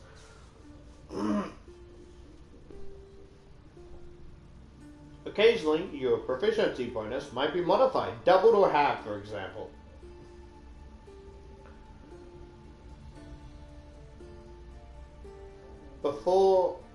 Before you apply it, if a circumstance suggests that your proficiency bonus applies more than once to the same roll and that it should be multiplied more than once, you nevertheless add it only once, multiplying it only once, and have it only once.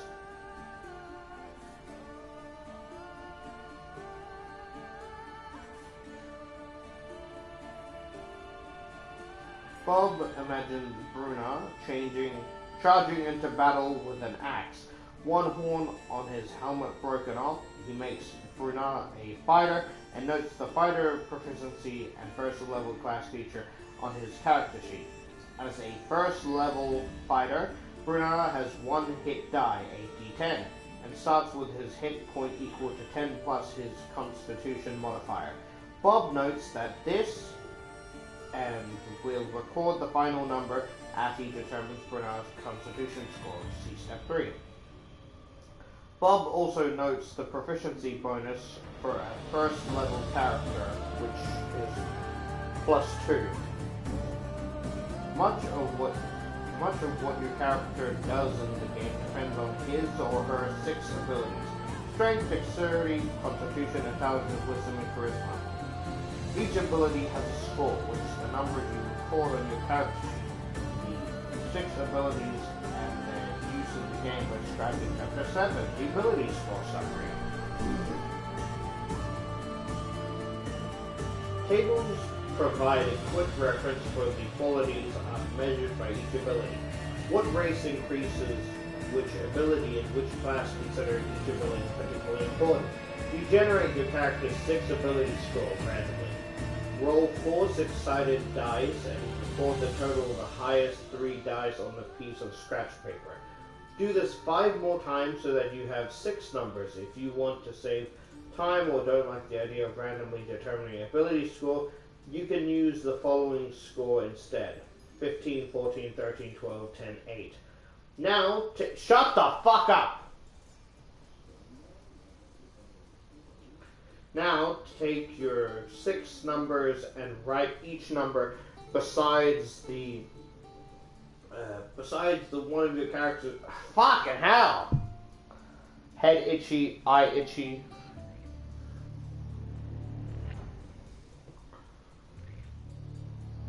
Now, take your 6 numbers and write each number beside one of your character's 6 ability to assign score to strength, dexterity, constitution, intelligence, wisdom, and charisma. Afterwards, make any changes to your ability score as a result of your race choice. After assigning your ability score, determine your ability modifier. Using the ability scores and modifier table, to determine the ability modifier without constitution in the table, the subject can from the ability score and then divide the result by 2 rounds down. Write the modifier next to each of your score.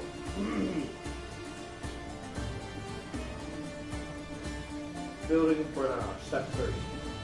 Bob decides to use the standard set of scores, 15, 14, 13, 14, 8.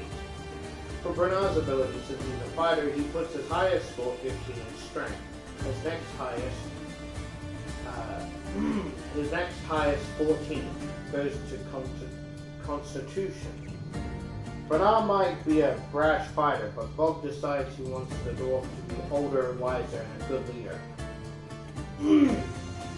So he puts decent scores in wisdom and charisma. To apply his racial benefit, increase Bernard's constitution by 2 and his strength by 2. Bernard's ability score and modifier looks like this. Strength, 17 plus 3. Dexterity, 10 plus 0.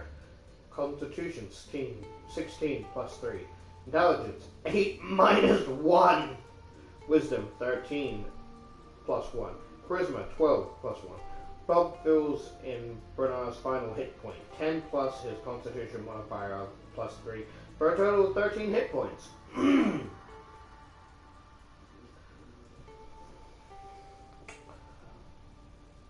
Variety customizing ability scores. As your dungeon master's opinion, you can use this variety for determining your ability score. The method described here allows you to build a character with a set of ability scores you choose individually. You have 27 points to spend on your ability score. The cost of each score is shown on the ability score. Point cost table, for example, a score of 14 costs 7 points. Using this method, 15 is the highest ability score you can end up with. Before applying racial increase, you can't have a score lower than 8. This method of determining ability score enables you to create a set of 3 high numbers 3 low ones, 15, 15, 15, 8, 8, 8, a set of numbers that are above.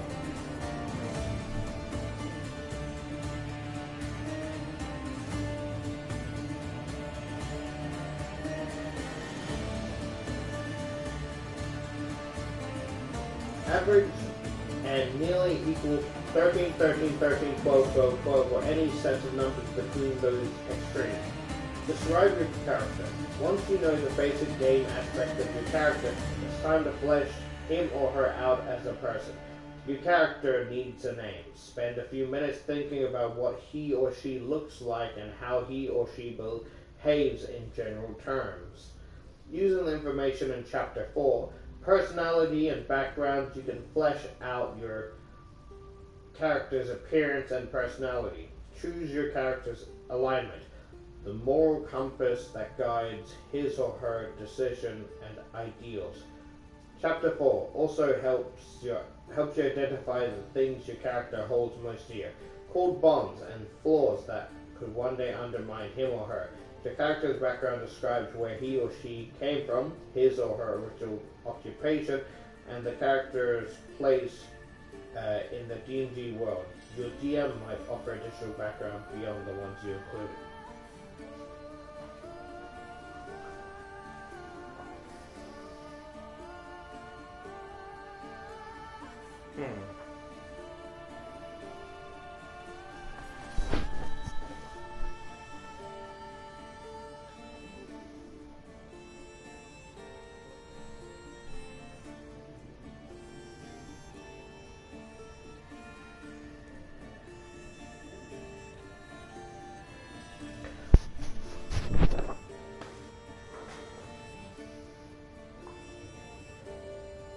just reading the character sheet.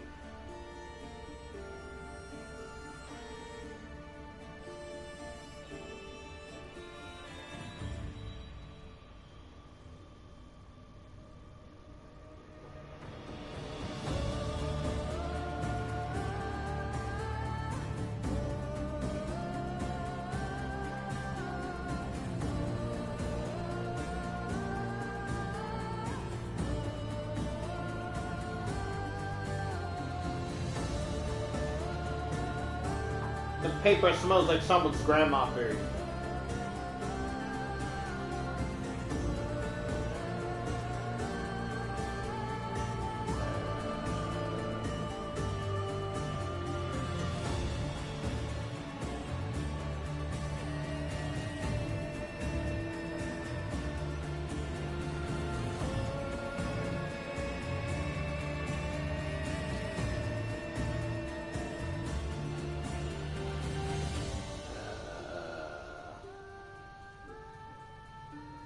A lot of these are things I don't understand.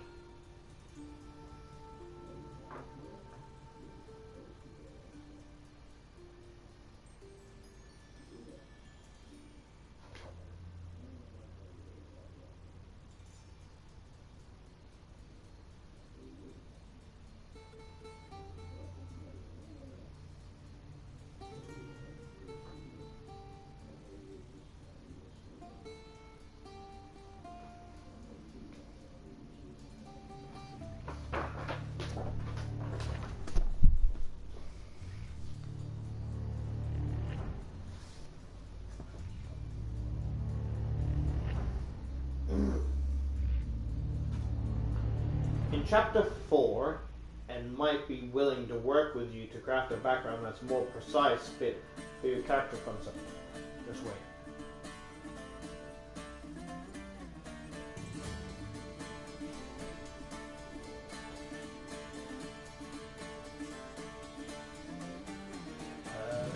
More precise fit for your character concept.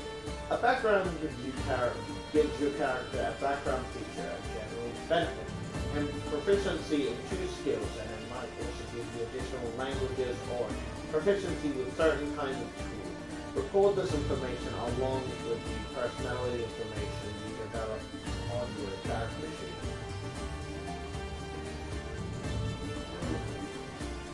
Your character's ability takes your character's ability score and rates into account as you flesh out his or her appearance and personality. A very strong character with low intelligence might think and behave differently from a very smart character with low strength. For example, high strength usually corresponds, for example, with a burly or athletic body, while a character with low strength might be scrawny or plump. Plump, huh? Kinky. A character with high dexterity is probably litty and slim, while a character with low dexterity might be either gangly and awkward or heavy, and thick-fingered. A character with high concentration usually looks healthy with bright eyes and abundant energy. A character with low constitution might be sickly or frail. A character with high intelligence might be highly inquisitive and studious, while a character with low intelligence might speak simply or easily forget details. A character with high wisdom has good judgment, empathy, or a general awareness of what's going on. A character with low wisdom might be absent-minded, foolhardy, or oblivious. A character with high charisma exudes confidence, which is usually mixed with a graceful and intimidating presence. A character with low charisma might come across as abrasive, inarticulate, or timid. Damn it! Fucking... what's his name? Bruner. All these steps for fucking Bruner.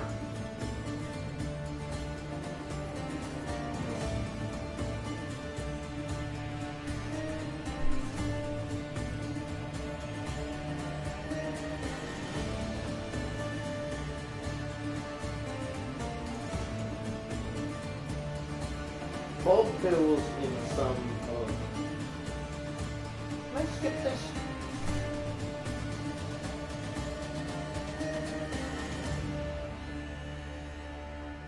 You know, just for consistency, I'll read it. Bob fills in some of Brunar's basic details: his name, his sex, male, his height and weight, and his alignment, lawful good. His high strength and constitution suggest a healthy, athletic body, and his low intelligence suggests a degree of forgetfulness.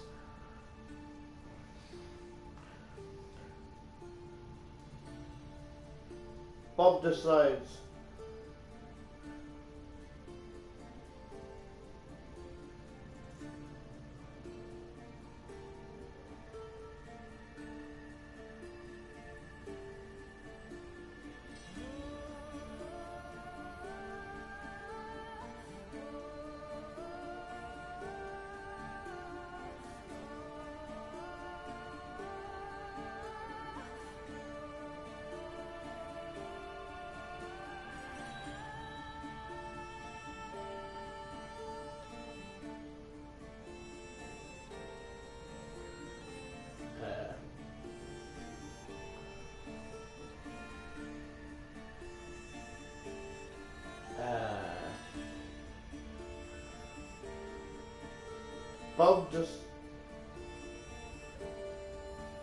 Bob decides that Bernard comes from a noble line.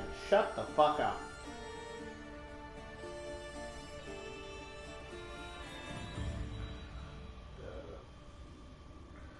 But his clan was expelled from its homeland when Bernard was very young. He grew up working as a smith in the remote villages of Icewind Dale. But Bernard has a heroic destiny to reclaim his homeland, so Bob chooses the folk hero background for his dwarf. He notes the proficiency, the special features of his background,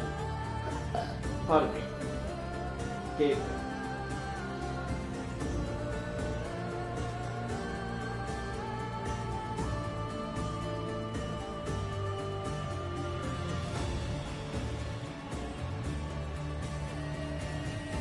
Bob has a pretty clear picture of Bernard's personality in mind, so he skips the personality traits suggested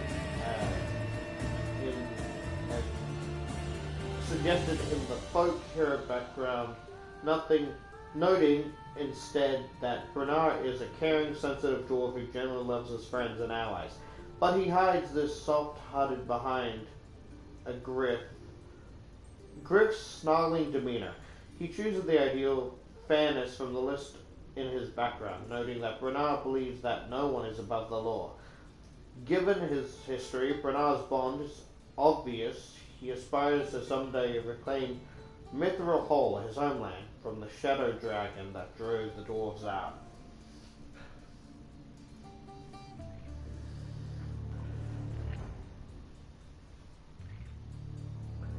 His fall is tied to his caring sense of nature. He has a soft spot for orphans and wayward souls, leading him to show mercy even when it might not be warranted. Choosing equipment.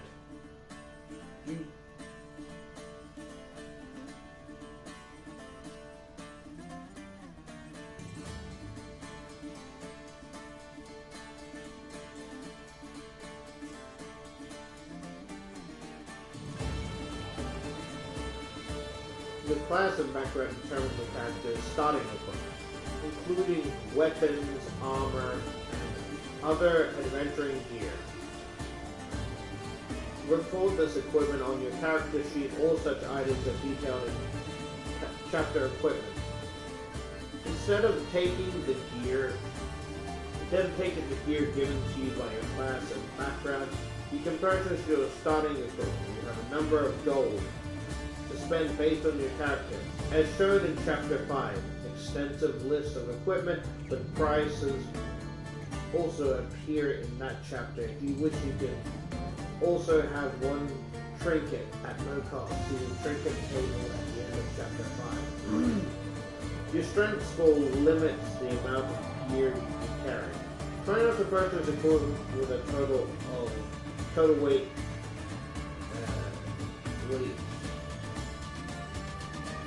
in pounds exceeding your strength. Score 15. Chapter 7 has more information on carrying captivity. Your armor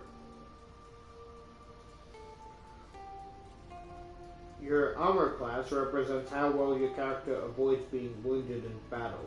Things that contribute to your AC include the armor you wear, the shield you carry, and your dexterity modifier. Not all characters wear armor or carry shields. However, without armor or shield, your character's AC equals 10 plus his or her dexterity modifier. If your character wears armor, carries a shield, or both, calculate your AC using rules in Chapter 5. Record your AC on your character sheet. Your character needs to be proficient with armor and shields to wear. Use them effectively.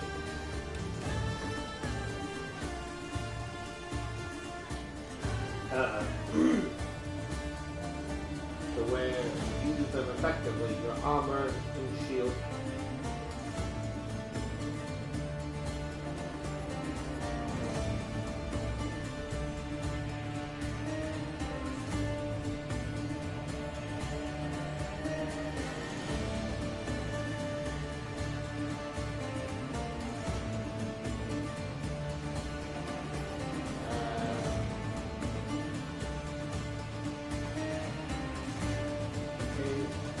Your AC character sheet. The character needs to be proficient with armor and shield to wear and use them. There are drawbacks to wearing armor or carrying a shield if you lack the required proficiency, as explained in Chapter 5.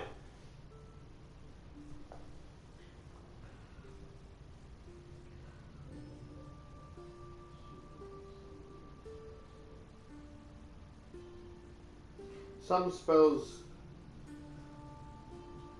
spells and class features give you a different way to calculate your AC. If you have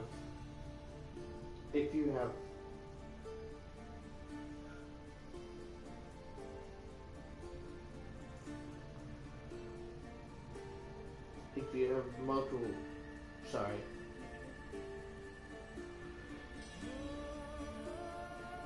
If you have multiple features that give you different ways to calculate your AC, you choose which one to use. Weapons. For each weapon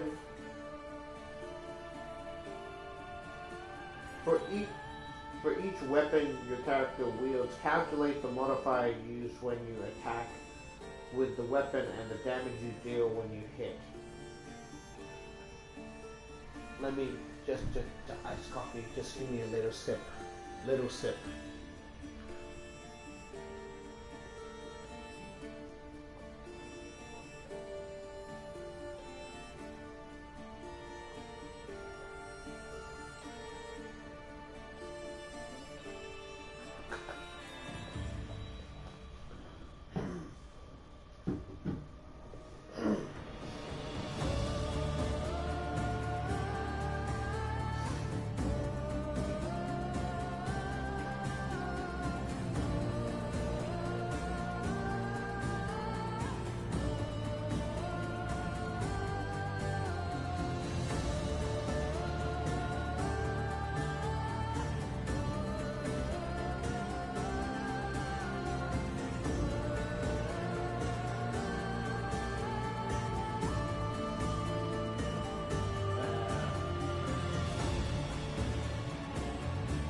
When you make an attack with a weapon, you roll a d20 and add your proficiency bonus. Only if you are proficient with the weapon and the appropriate ability modifier.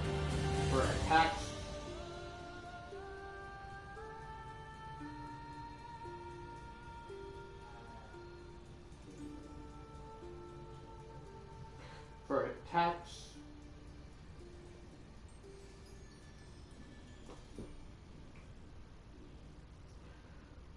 For attacks with melee weapon, use your strength modifier for attack and damage roll. A weapon that has the finance property such as a how the fuck do you pronounce that? Rapier can you use your dexterity modifier instead? For an actual ranged weapon, use your dexterity modifier to attacks and damage roll. A weapon that has certain properties such as a hand axe can use your strength modifier instead.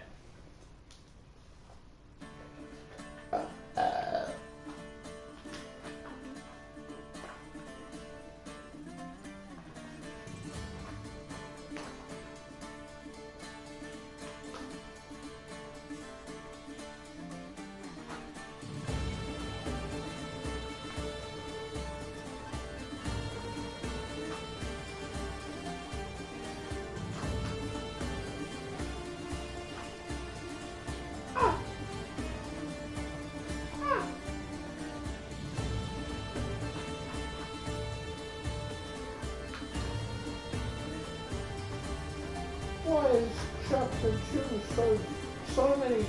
What the fuck?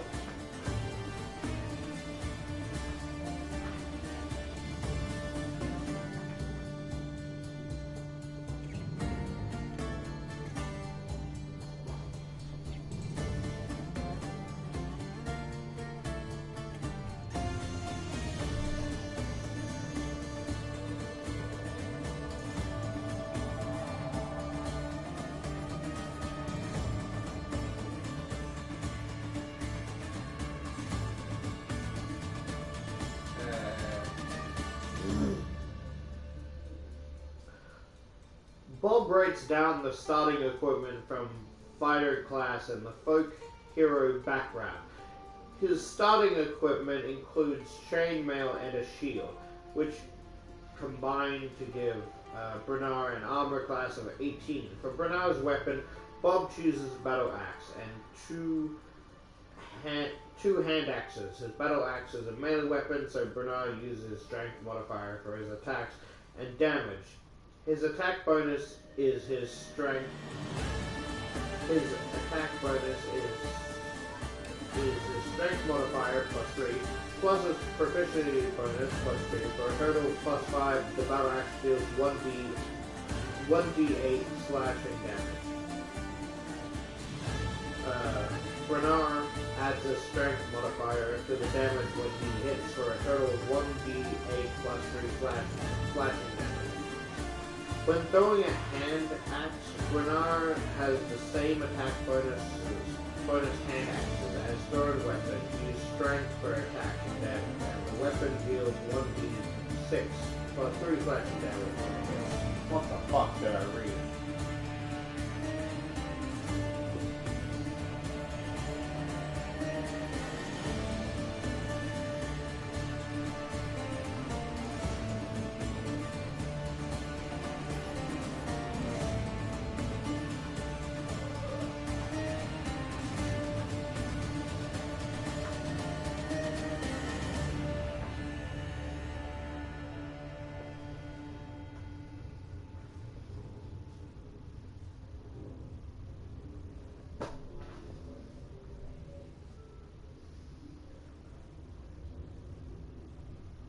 Come together.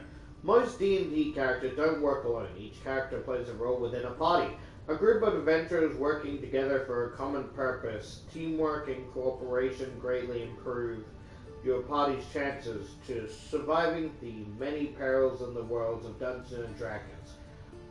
Talk to your fellow players and your GM to decide whether your character knows one another, how they met, and what sort of quests the group might undertake.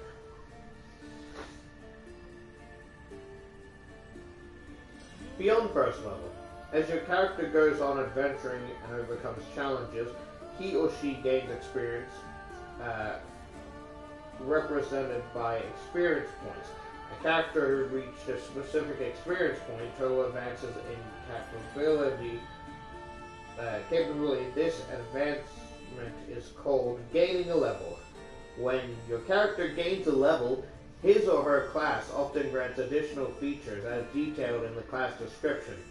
Some of these features allow you to increase your ability score, either increasing 2 scores by 1 each or increasing 1 score by 2. You can't increase an ability score above 20. In addition, every character... Oh shit. Every character's proficiency bonus increases a certain level.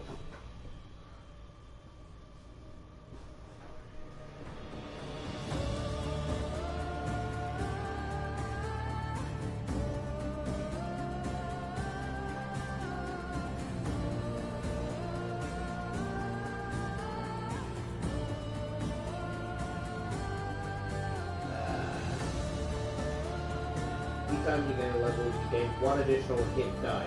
Roll that hit die, add your constitution modifier to the roll, and add a total to your hit point maximum. Alternatively, you can use fixed value shown in your class entry, which is the average result of the die roll.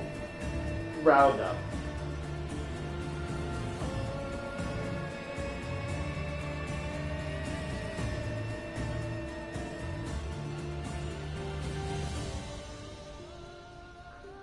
When your constitution modifier increases by 1, your hit point maximum increases by 1 for each level you have attained. For example, when Bernard reached 8th level as a fighter, he increases his constitution score from 17 to 18, thus increases his constitution modifier from 3 plus to plus 4. His hit point maximum then increases by 8. The character advancement table summarizes the XP you need to advance in levels from level 1 through level 20. And proficiency bonus for a character that level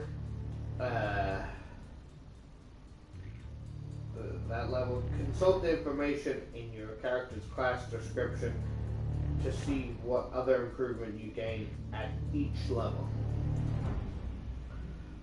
Tiers of play. The shading in the character advancement table shows the 4 tiers of play. The tiers don't have any rules associated with them. They are a general description of how the play experience changes as characters gain level. In the first tier, level 1 to 4, characters are effectively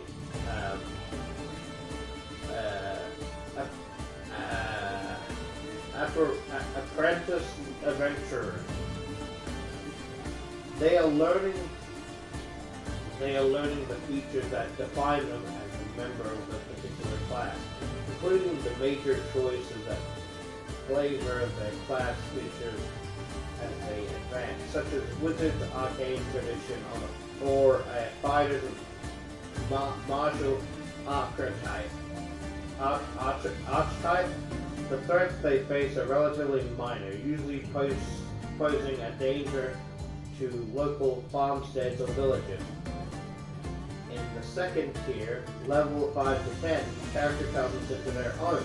Many spellcasters gain access to 3rd level spells at the start of this tier, crossing a new threshold of magical power with the spells such as Fireball and Lightning Bolt. At this tier, many weapon-using classes gain the ability to make multiple attacks in one round. These characters have been important, facing dangers that threaten cities and kingdoms.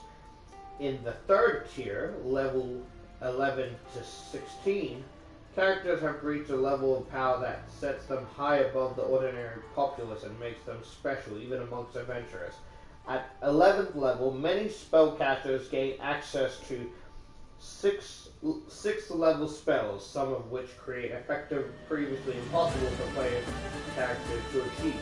Other characters gain features that allow them to make more attacks or do more impressive things with those attacks. These mighty adventurers often confront threats to a whole region and continent. At 4th tier, level 17 and 20, characters archive the pinnacle of their class features, but becoming heroic or villainous archetypes in their own right. The fate of the world, or even the fundamental order of the multiverse, might hang in the balance during the adventure. That was the end of chapter 1.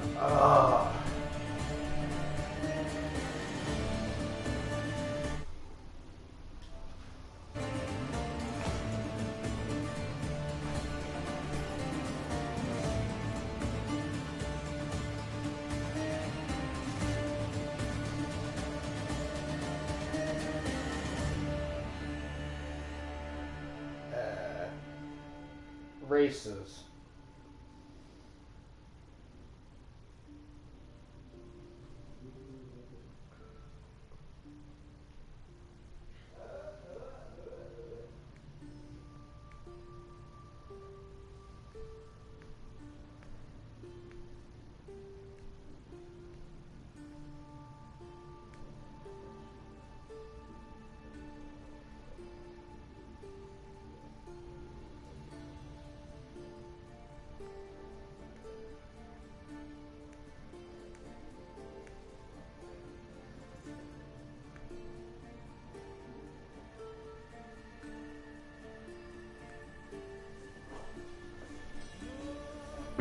Let me put on my jackets.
What did you say to me?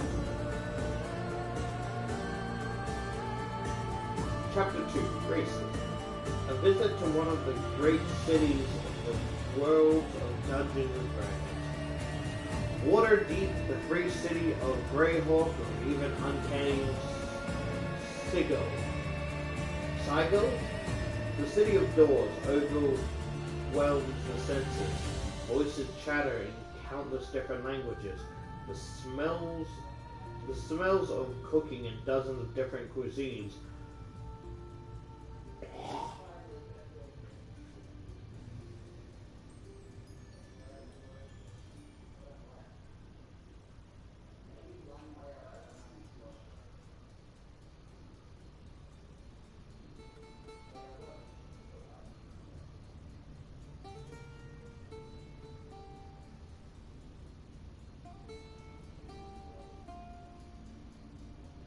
Mingle with odors of crowded streets and poor sanitation.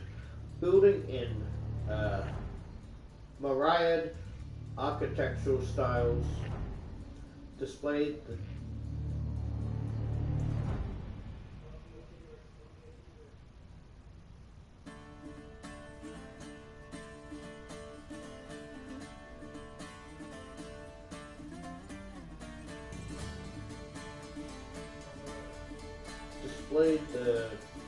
displayed the diverse origins of their inhabitants. The people themselves, people of varying sizes, shapes, and colors, dressed as dazzling spectrum of style and hues, represent many different races, from diminutive halflings and stout dwarves to majestically beautiful elves, mingling among the variety of human ethnicities. Scattered among the members of these more common races are the true exotics, a hulking dragonborn here, pushing his way through with the crowd, a slight tiefling there, lurking in the shadows with mischief in her eyes. A group of gnomes laugh at one of them, activates a clever wooden toy that moves in its own accord. Half-elves and half-orcs live and work alongside humans without fully belonging to the race of either of their parents. And there, well out of the sunlight, is the lone drow, a fugitive from the subterranean expanse of the Underdark, trying to make his way in the world that fears his kind.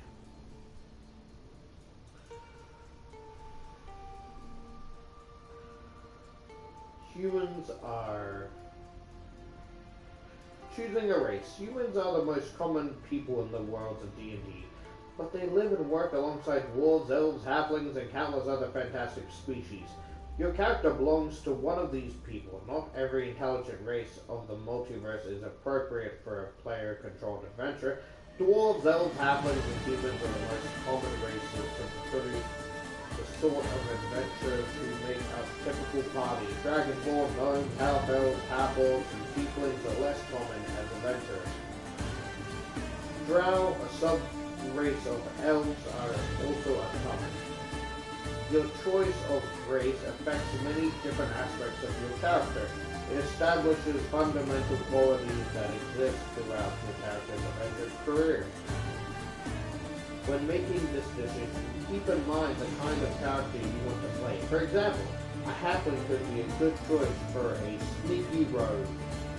A dwarf makes a tough warrior, and an elf can be a master of arcane magic. Your character race not only affects your ability scores and traits, but also provides a key for building your character's story. Each race's description in this chapter includes information to help you role-play a character.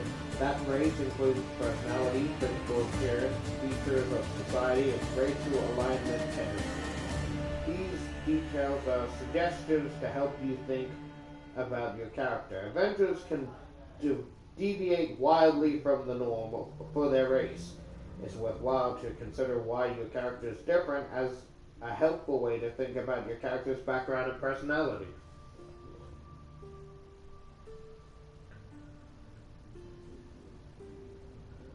The racial traits. The description of each race includes a racial trait that are common to members of that race. The following entries appear among the traits of most races. Ability score increases. Every race increases one or more of the character's ability. Age. The age entry notes the age when a member of the race is considered an adult. What? Sorry. The age entry notes the age when a member of the race is considered an adult, as well as the race's expected lifespan. This information can help you decide how old your character is at the start of the game. You can choose any age for your character, which could provide an explanation for some of your ability scores. For example, if you play a young or very old character, your age could explain a particularly low strength or constitution score, while advanced age could account for high intelligence or wisdom alignment. Most races have tendencies towards certain alignments described in this entry. These are not binding for player characters, but considering why your dwarf is chaotic, for example, in defiance of lawful dwarf society, can help you better define your character.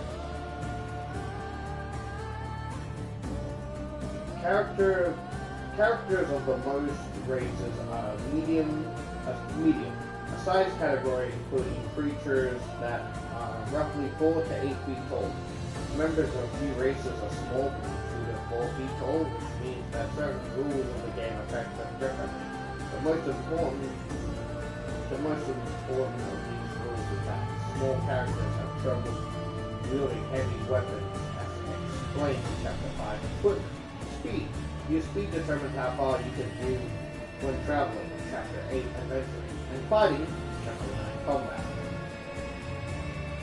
Language. By virtue of your race, your character can speak, read, and write certain languages. Chapter 4 Personality and Background. Lists the most common languages of the D&D multiverse. Subraces. Some races have subraces. Members of the subrace have the traits of the parent race in addition to traits specified by their subrace. Relationships among subraces vary significantly from race to race and world to world.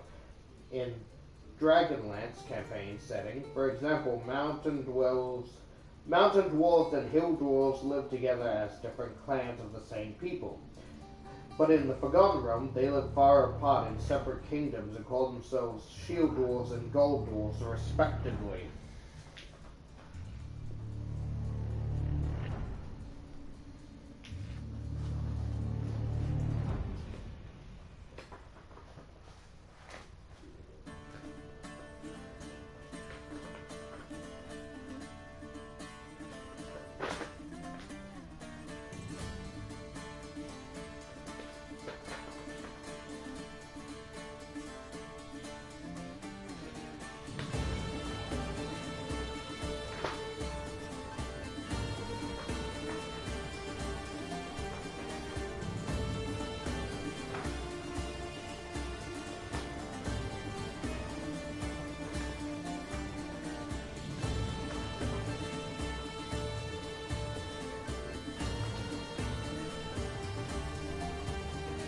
wait.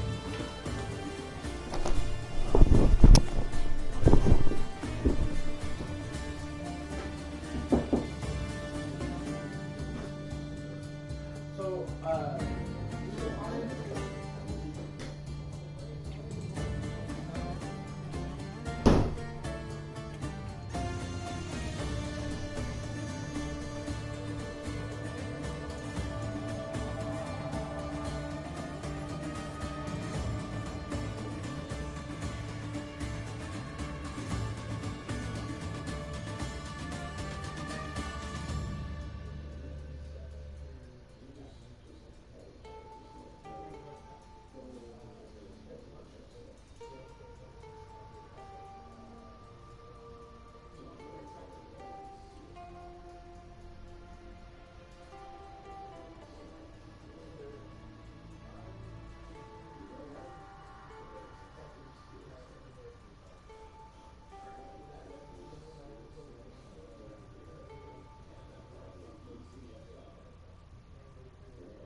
Yeah, so basically, my brother says I can skim through this. I don't really have to, I don't have to read all of it. I can skim if I want.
Yeah, so from my understanding, he says read through chapter 1 to 6, and maybe 10 and maybe like 9 and 11. That's if I can cast spells.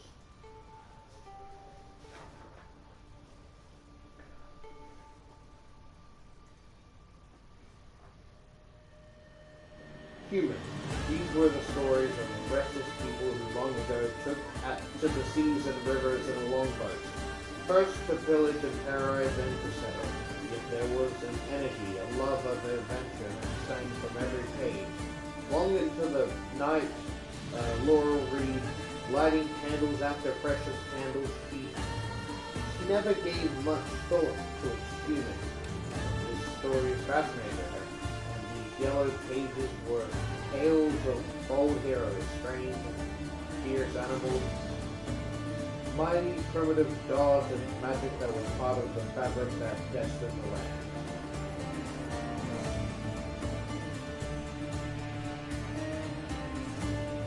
In the reckoning of most worlds, humans are the youngest of the common races, late to arrive of the world scene and short-lived in comparison to dwarves, elves, and dragons. Perhaps it was because their shorter lives that they strive to achieve as much as they can in the years they are given. Or they feel they have something to prove to the elder races. And that's why they build their mighty empires on the foundation of conquest and trade. Whatever drives them, humans are the innovators, the achievers, and the pioneers of the world. A broad spectrum.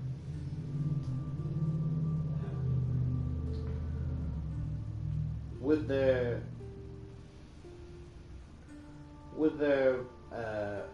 penchant for migration and conquest, humans are more physically diverse than other common races. There is no typical human. An individual can stand from 5 feet to a little over 6 feet tall and weigh from 125 to 250 pounds. Human skin shades range from nearly black to very pale, and hair color from black to blonde, curly, kinky, or straight. Males might sport facial hair that is sparse or thick. A lot of humans have a dash of non-human blood, revealing hint of elf, orc, or other lineage. Humans reach adulthood in their later teens and rarely live even a single century.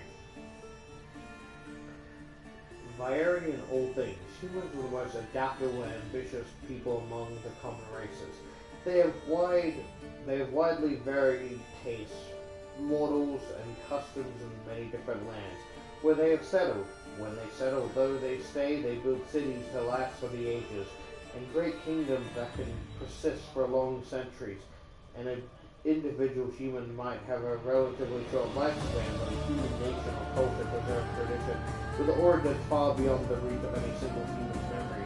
They live fully in the present, making them well suited to the adventures of life, but also plan for the future, striving to leave a lasting legacy. Individually and as a group, humans are adaptable opponents, and they stay alert to changing political and social dynamics.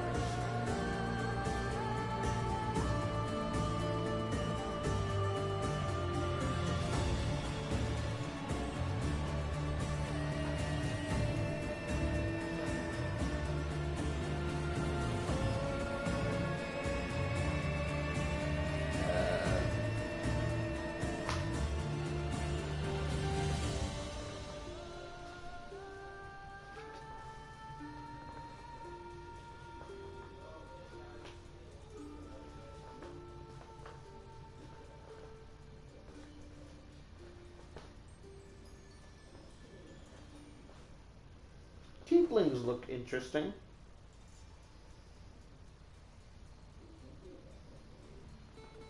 Maybe human or tiefling.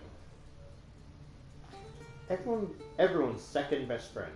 Just as readily as they mix with each other, humans mingle with members of other races. They get along with almost everyone, though they might not be close to many. Humans serve as ambassadors, diplomats, magistrate, merchants, and functionary of all kinds. Dwarves, they're short folks, stalwart friends, and true to their word. Their greed for gold is their downfall, though. Elves, it's best not to wander into elven woods. They don't like intruders, and you will as likely be bewitched as peppered with arrows. Still, if an elf can get past that damned racial pride and actually treat you like an equal, you can learn a lot from them. Halfling. It's hard to beat a meal in a halfling home, as long as you don't crack your head on the ceiling. Good food and good stories in front of a nice little fire. If halflings have a shred of ambition, they might really amount to something.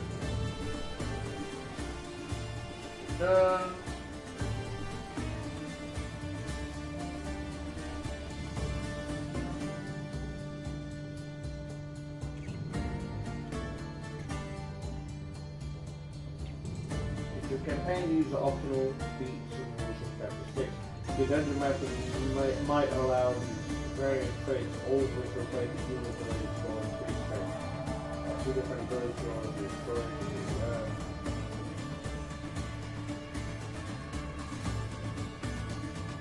Yeah, I'm skipping over the names because the character I have is nameless.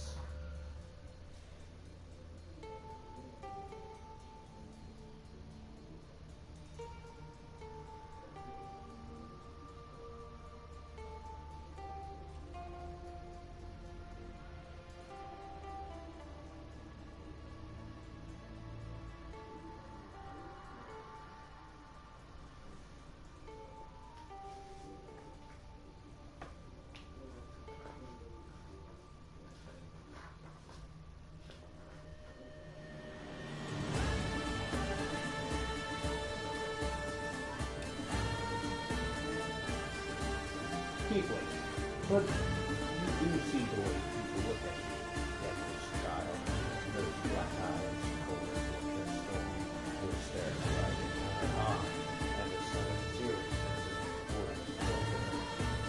What is it that they say? Yes, one, curiosity, evil, spirits, then curse. There are three to curse. You think I haven't heard that rubbish before? I know you have. Glared at him, yet it's not as like plumbing the depth of your mind, girl. That is where they learn everything. Some great separation, some make a milestone around the head. Some would be reveling. He tilted his head again, scrutinizing with that wicked going in mind. He climbed the fence. like the little wildcat animation. Every little gas is shouting.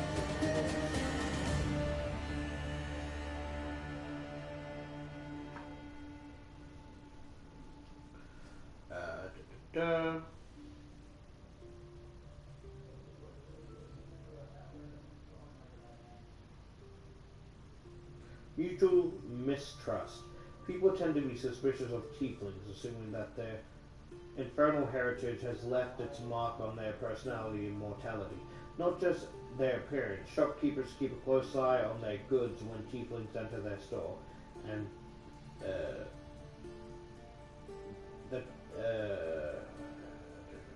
the town watch might follow a tiefling around for a while, and demagogues blame tiefling for strange happening. The reality, though, is that a tiefling's bloodline doesn't affect his or her personality to any great degree. Years of dealing with mistrust does leave its mark on most tieflings, and they respond to it in a different way. Some choose to live up to the wicked stereotype, but others are virtuous. Most are simply aware of how people respond to them. After dealing with this mistrust throughout the youth, a tiefling often develops the ability to overcome prejudice through charms or intimidation. I feel like a tiefling nun would be a very fun character.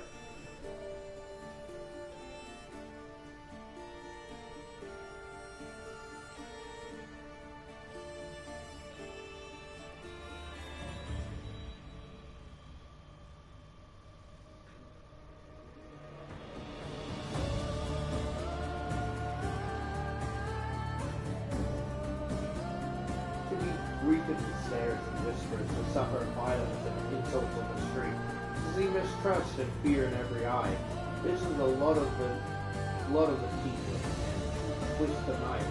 Tieflings know that this is because a pact struck generations ago infused the essence of Asmodeus, overlord of the Nine Hells, into their bloodline. Their appearance and their nature are not their fault, but the result of an ancient sin, for which they are their children, and their children's children will always be held accountable.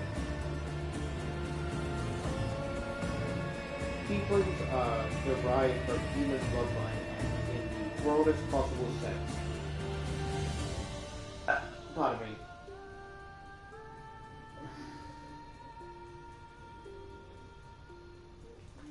They still look human, however their infernal heritage has left a clear imprint on their appearance. Tieflings have large horns that take any of the variety of shapes. Some have curly horns like a ram, others have straight and tall horns like a gazelle, and some spiral upwards like an antelope's horns. They have thick tails and 4 to 5 feet long, which lash or coil around their leg when they get upset or nervous. Their canine teeth are sharply pointed, and their eyes are solid colors: black, red, white, silver, or gold. With no visible sclera or pupil, their skin tone covers the full range of human coloration, but also includes various shades of red. Their hair is fading down from behind their horns. It is usually dark from black or brown to dark red, blue, or purple. Tieflings self-reliant and suspicious. Tieflings subsist in small minorities found mostly in human cities or towns, often in the roughest quarters of this place, where they grow up to be swampers, thieves, or crime lords. Sometimes they live among other minorities, population, and enclaves where they are treated with more respect. Lacking a homeland, tieflings know that they have to make their own way in the world, and that they have to be strong to survive. They are not quick to trust anyone who claims to be a friend, but when a tiefling companion demonstrates that they trust him or her, the tiefling learns to extend the same trust to them. And what of the tiefling is someone loyalty, the tiefling is a firm friend or ally for life. I was thinking of a tiefling nun, right? But all the abuse and backlash, like a half tiefling, and all the hate and backlash kind of causes this. You know how some people stress eat or whatever?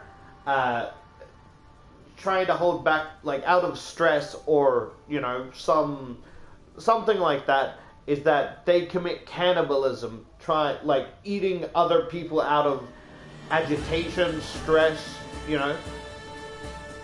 And she's really trying to be a good person, or he, whatever.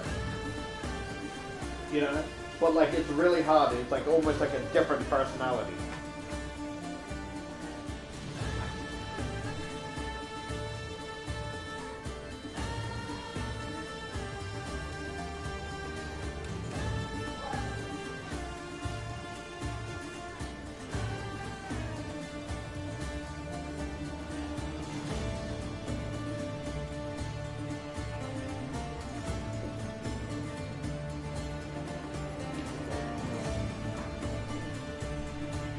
Let me go to the toilet.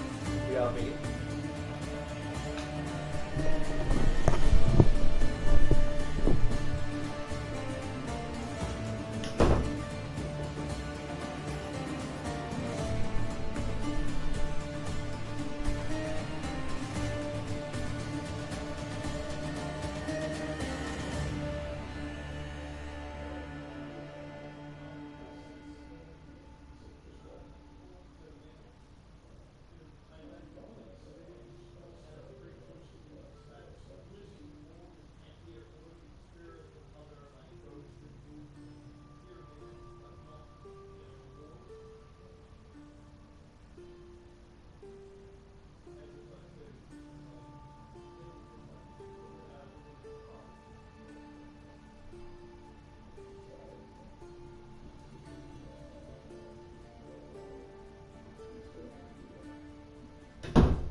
my brain spaced out, sorry.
Sorry, my brain was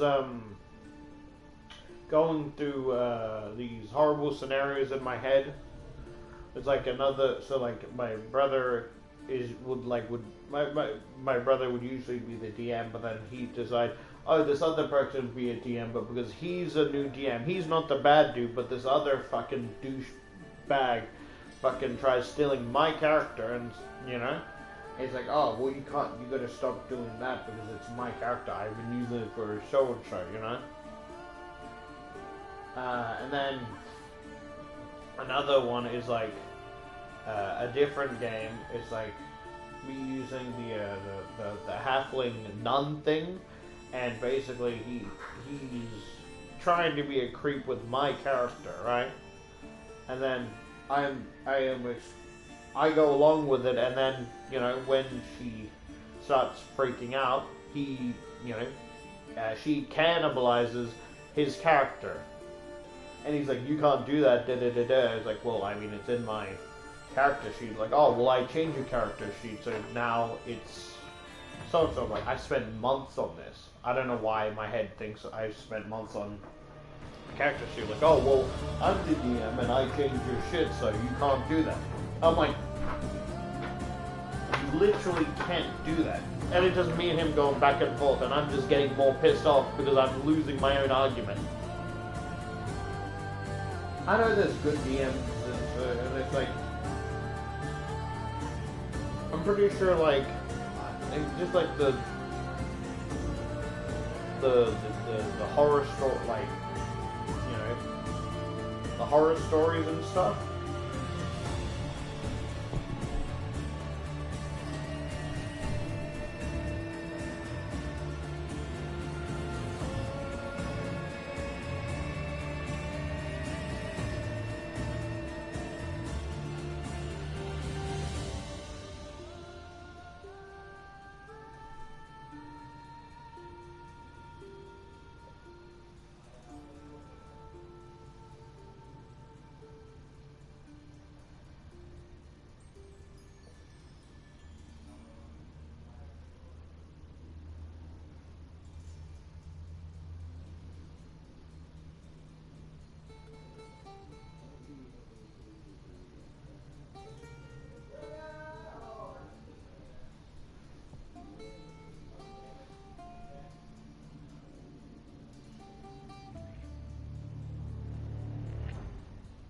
Sorry, let me get back to reading.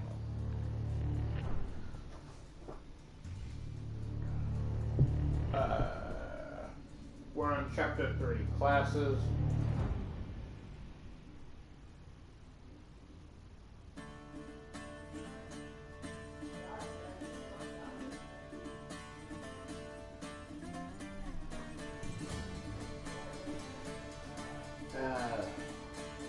Classes. Okay. Oh, it gives me a little description.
Yeah.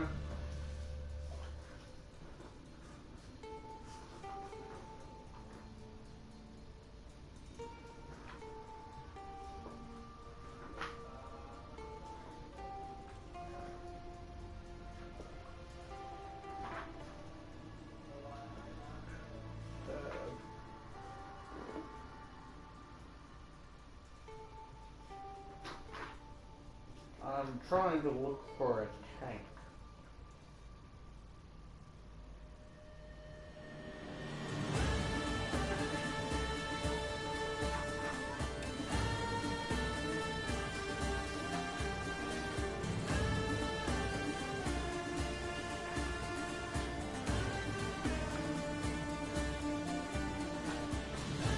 Yeah, I might have to read a couple of these. Some of these look really cool.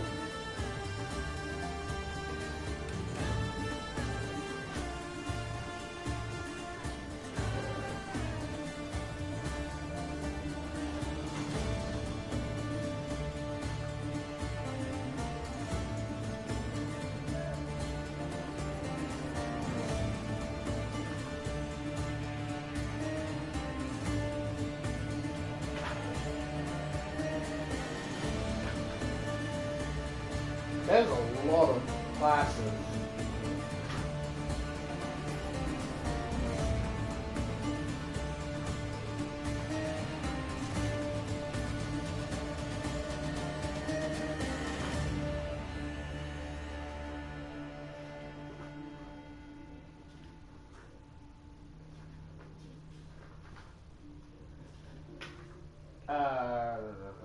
This is personality and background.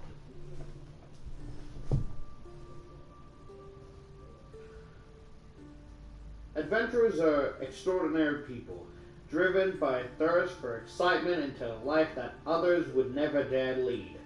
They are heroes compelled to explore the dark places of the world and take on a challenge that lesser women and men can't stand against.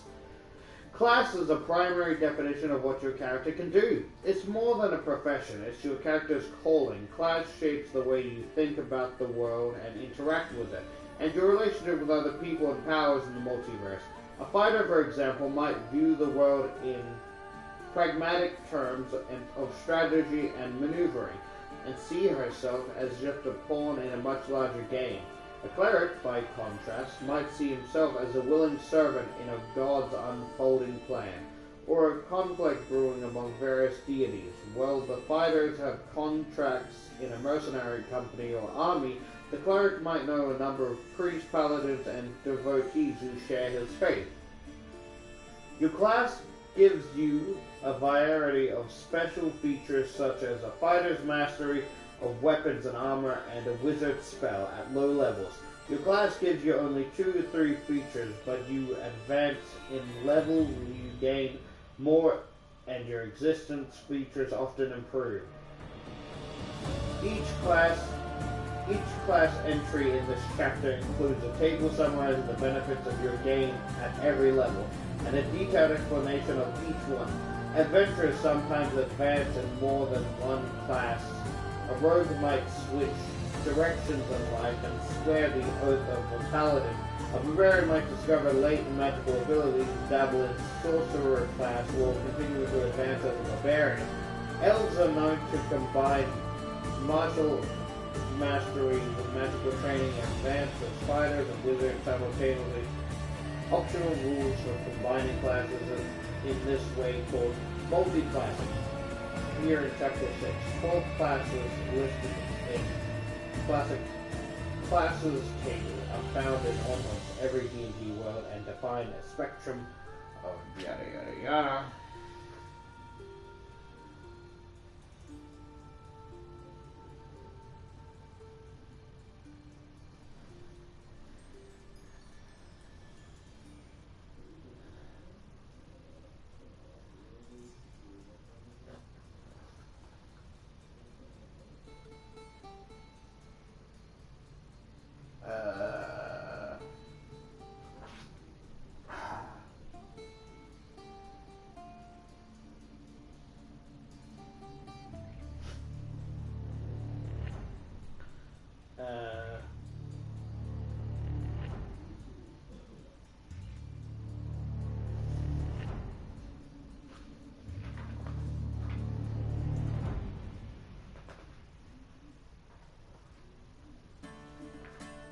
So, Barbarian, I'm just counting the class that I would be interested in.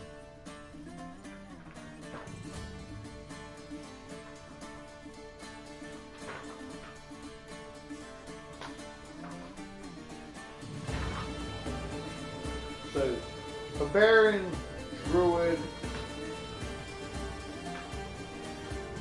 Fighter,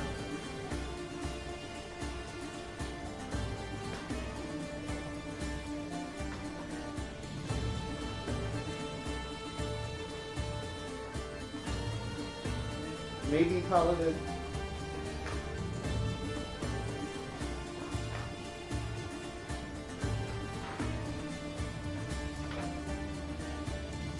That owl looks so sad.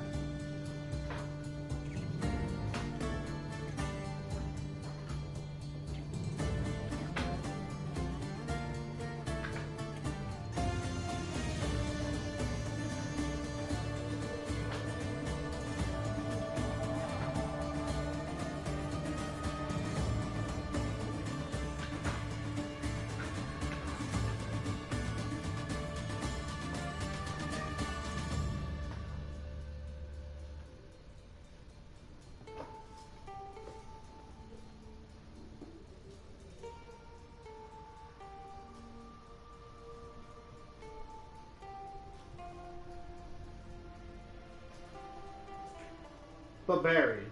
Tall human tribesmen stride through a blizzard. Draped in fur, hefting his axe. He laughs as he charges towards the frost giant who dared to poach his people's elk herd. Half-orc snarls at the latest challenger to her authority over their savage tribes, ready to break his neck with her bare hand as she did the last 6 rivals. Frothing at the mouth, a dwarf slams his helmet into the face of his drove foe, then turns to drive his armored elbow into the gut of another. These barbarians, different as they might be, are defined by their rage, unbridled, unquenchable, and unthinkable fury. More than a mere emotion, their anger is the ferocity of a concerned predator, the unrelenting assault of a storm, the churning turmoil of the sea. For some, their rage springs from a communion with fear's animal spirit. Others draw from the rolling reservoir of anger, the world full of pain. For every barbarian, rage is a power that fuels not just the battle frenzy, but also uncanny reflexes, resilience, and feats of strength.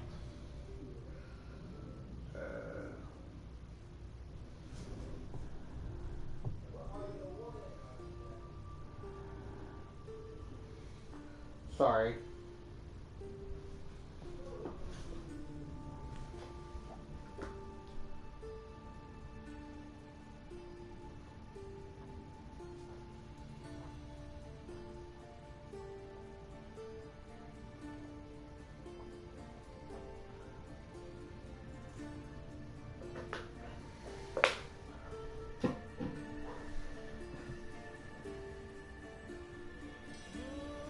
Primal instinct. People of towns and cities take pride in how their civilized ways set them apart from animals, as if denying one's own nature was a mark of superiority. To a barbarian, though, civilization is no virtue, but a sign of weakness. The strong embrace the animal nature, keen instincts, primal physiology, and ferocious rage. Barbarians are uncomfortable when hedged in by walls and crowds. They thrive in the wild of their homelands, the tundra, jungle, or grasslands where their tribes live and hunt. Barbarians come alive in the chaos of combat. They can enter a berserk state where rage takes over, giving them superhuman strength and resilience. A barbarian can draw from his reservoir of fury only a few times without resting, for those few races are usually sufficient to defeat whatever threat arises.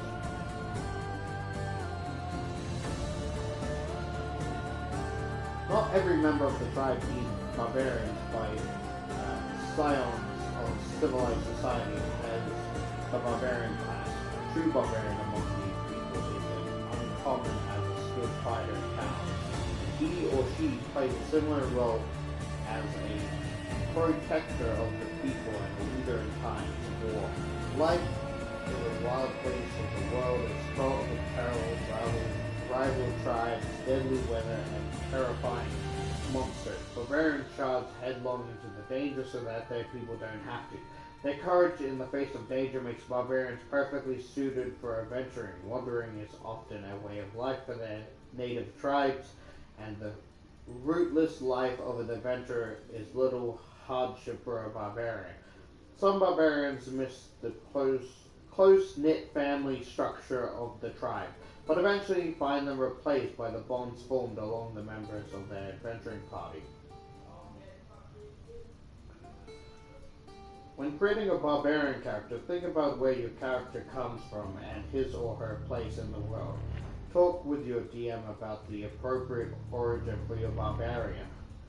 Did you come from a distant land, making you a stranger in the area of the campaign, or is the campaign set in a rough, tumbling frontier where barbarians are common? What led you to take up adventuring life? Where you lured to settle lands by the promise of riches? Did you join forces with soldiers of those lands to face a shared threat?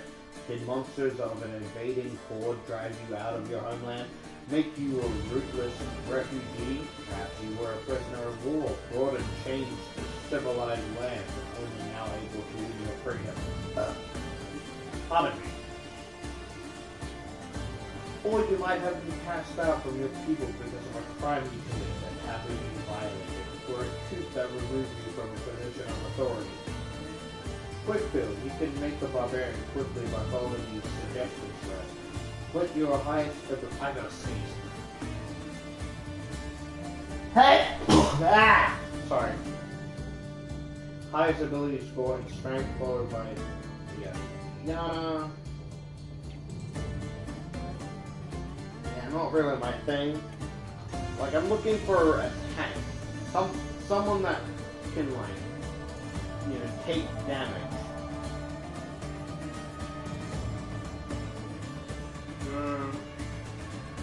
No. I can definitely make a barbarian character, but just not,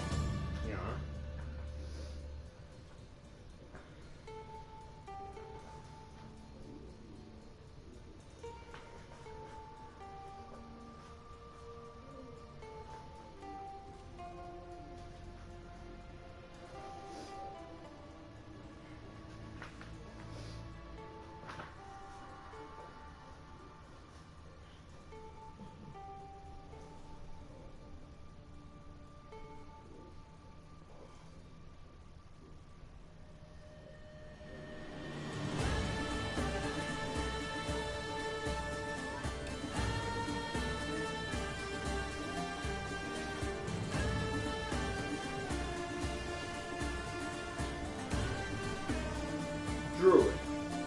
Holding high a gnarled staff, withered with holy, and else summons the fury of the storm. Falls down explosive bolts of lightning, smites the torch-carrying orcs who threaten the forest. Bring Ultus?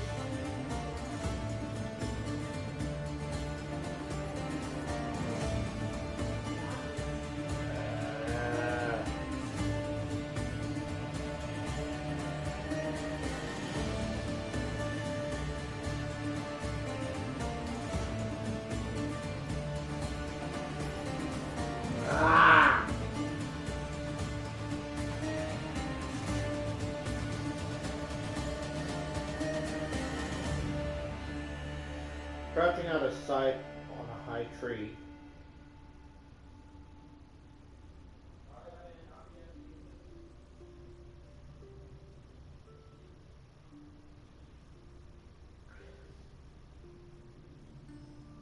Crouching out of sight on the high tree branch in the form of a leopard, a human peers out from a jungle at the strange construction of the temple.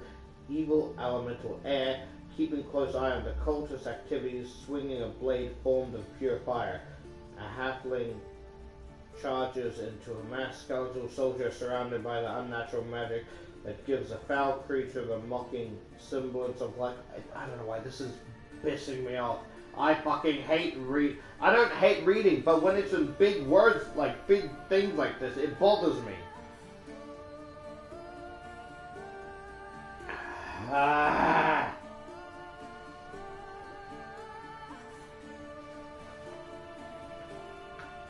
Let me read some of the abilities, right?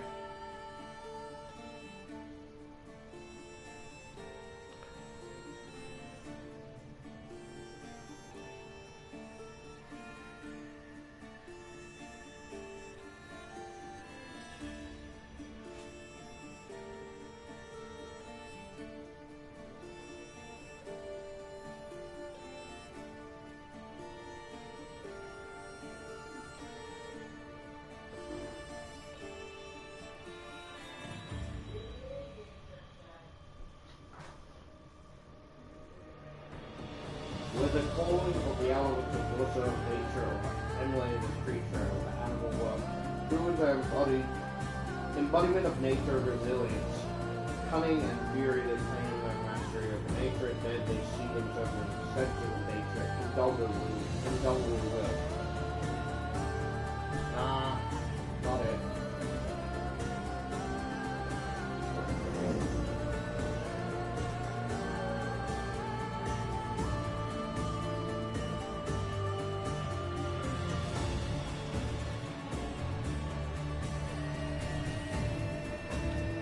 Fuck. I think I should have stopped here because it's giving me a headache.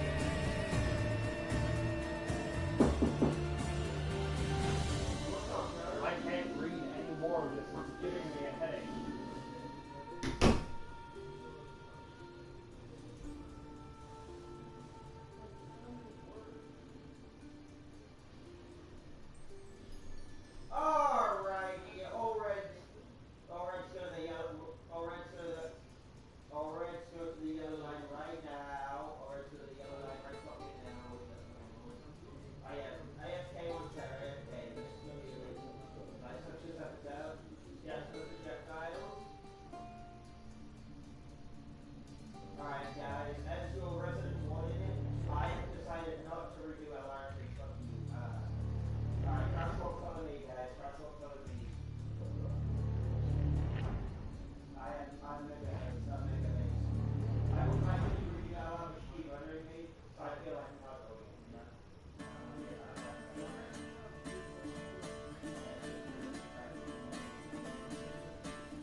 Yeah, so this will be it for, I guess, part 1. Because my brain is at its limit, right? And he said I don't have to, do it all at once.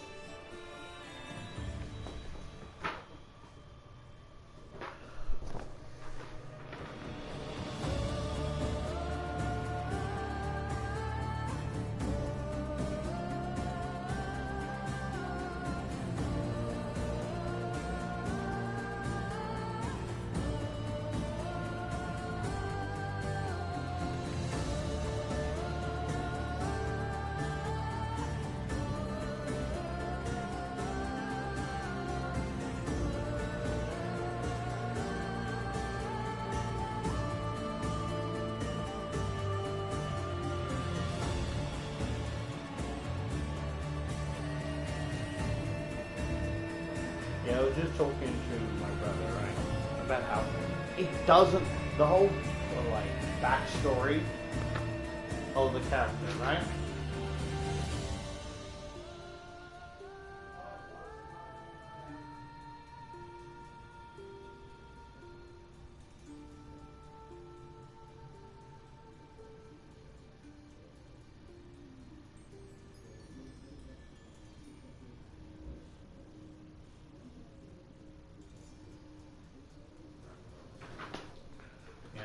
The whole backstory doesn't make sense. It's gonna all fall through.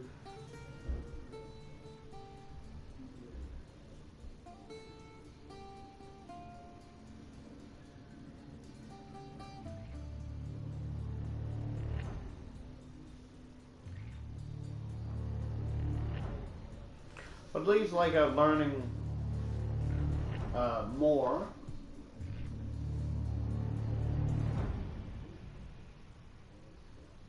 I've got a question. Can I use my own character for, animations and stuff? I know that's dumb, right? But, my brain is being very immature, and I'm thinking, is it kind of like a VTuber type thing where it's I can't really use the character outside of the thing it was made for? I'm very new to the,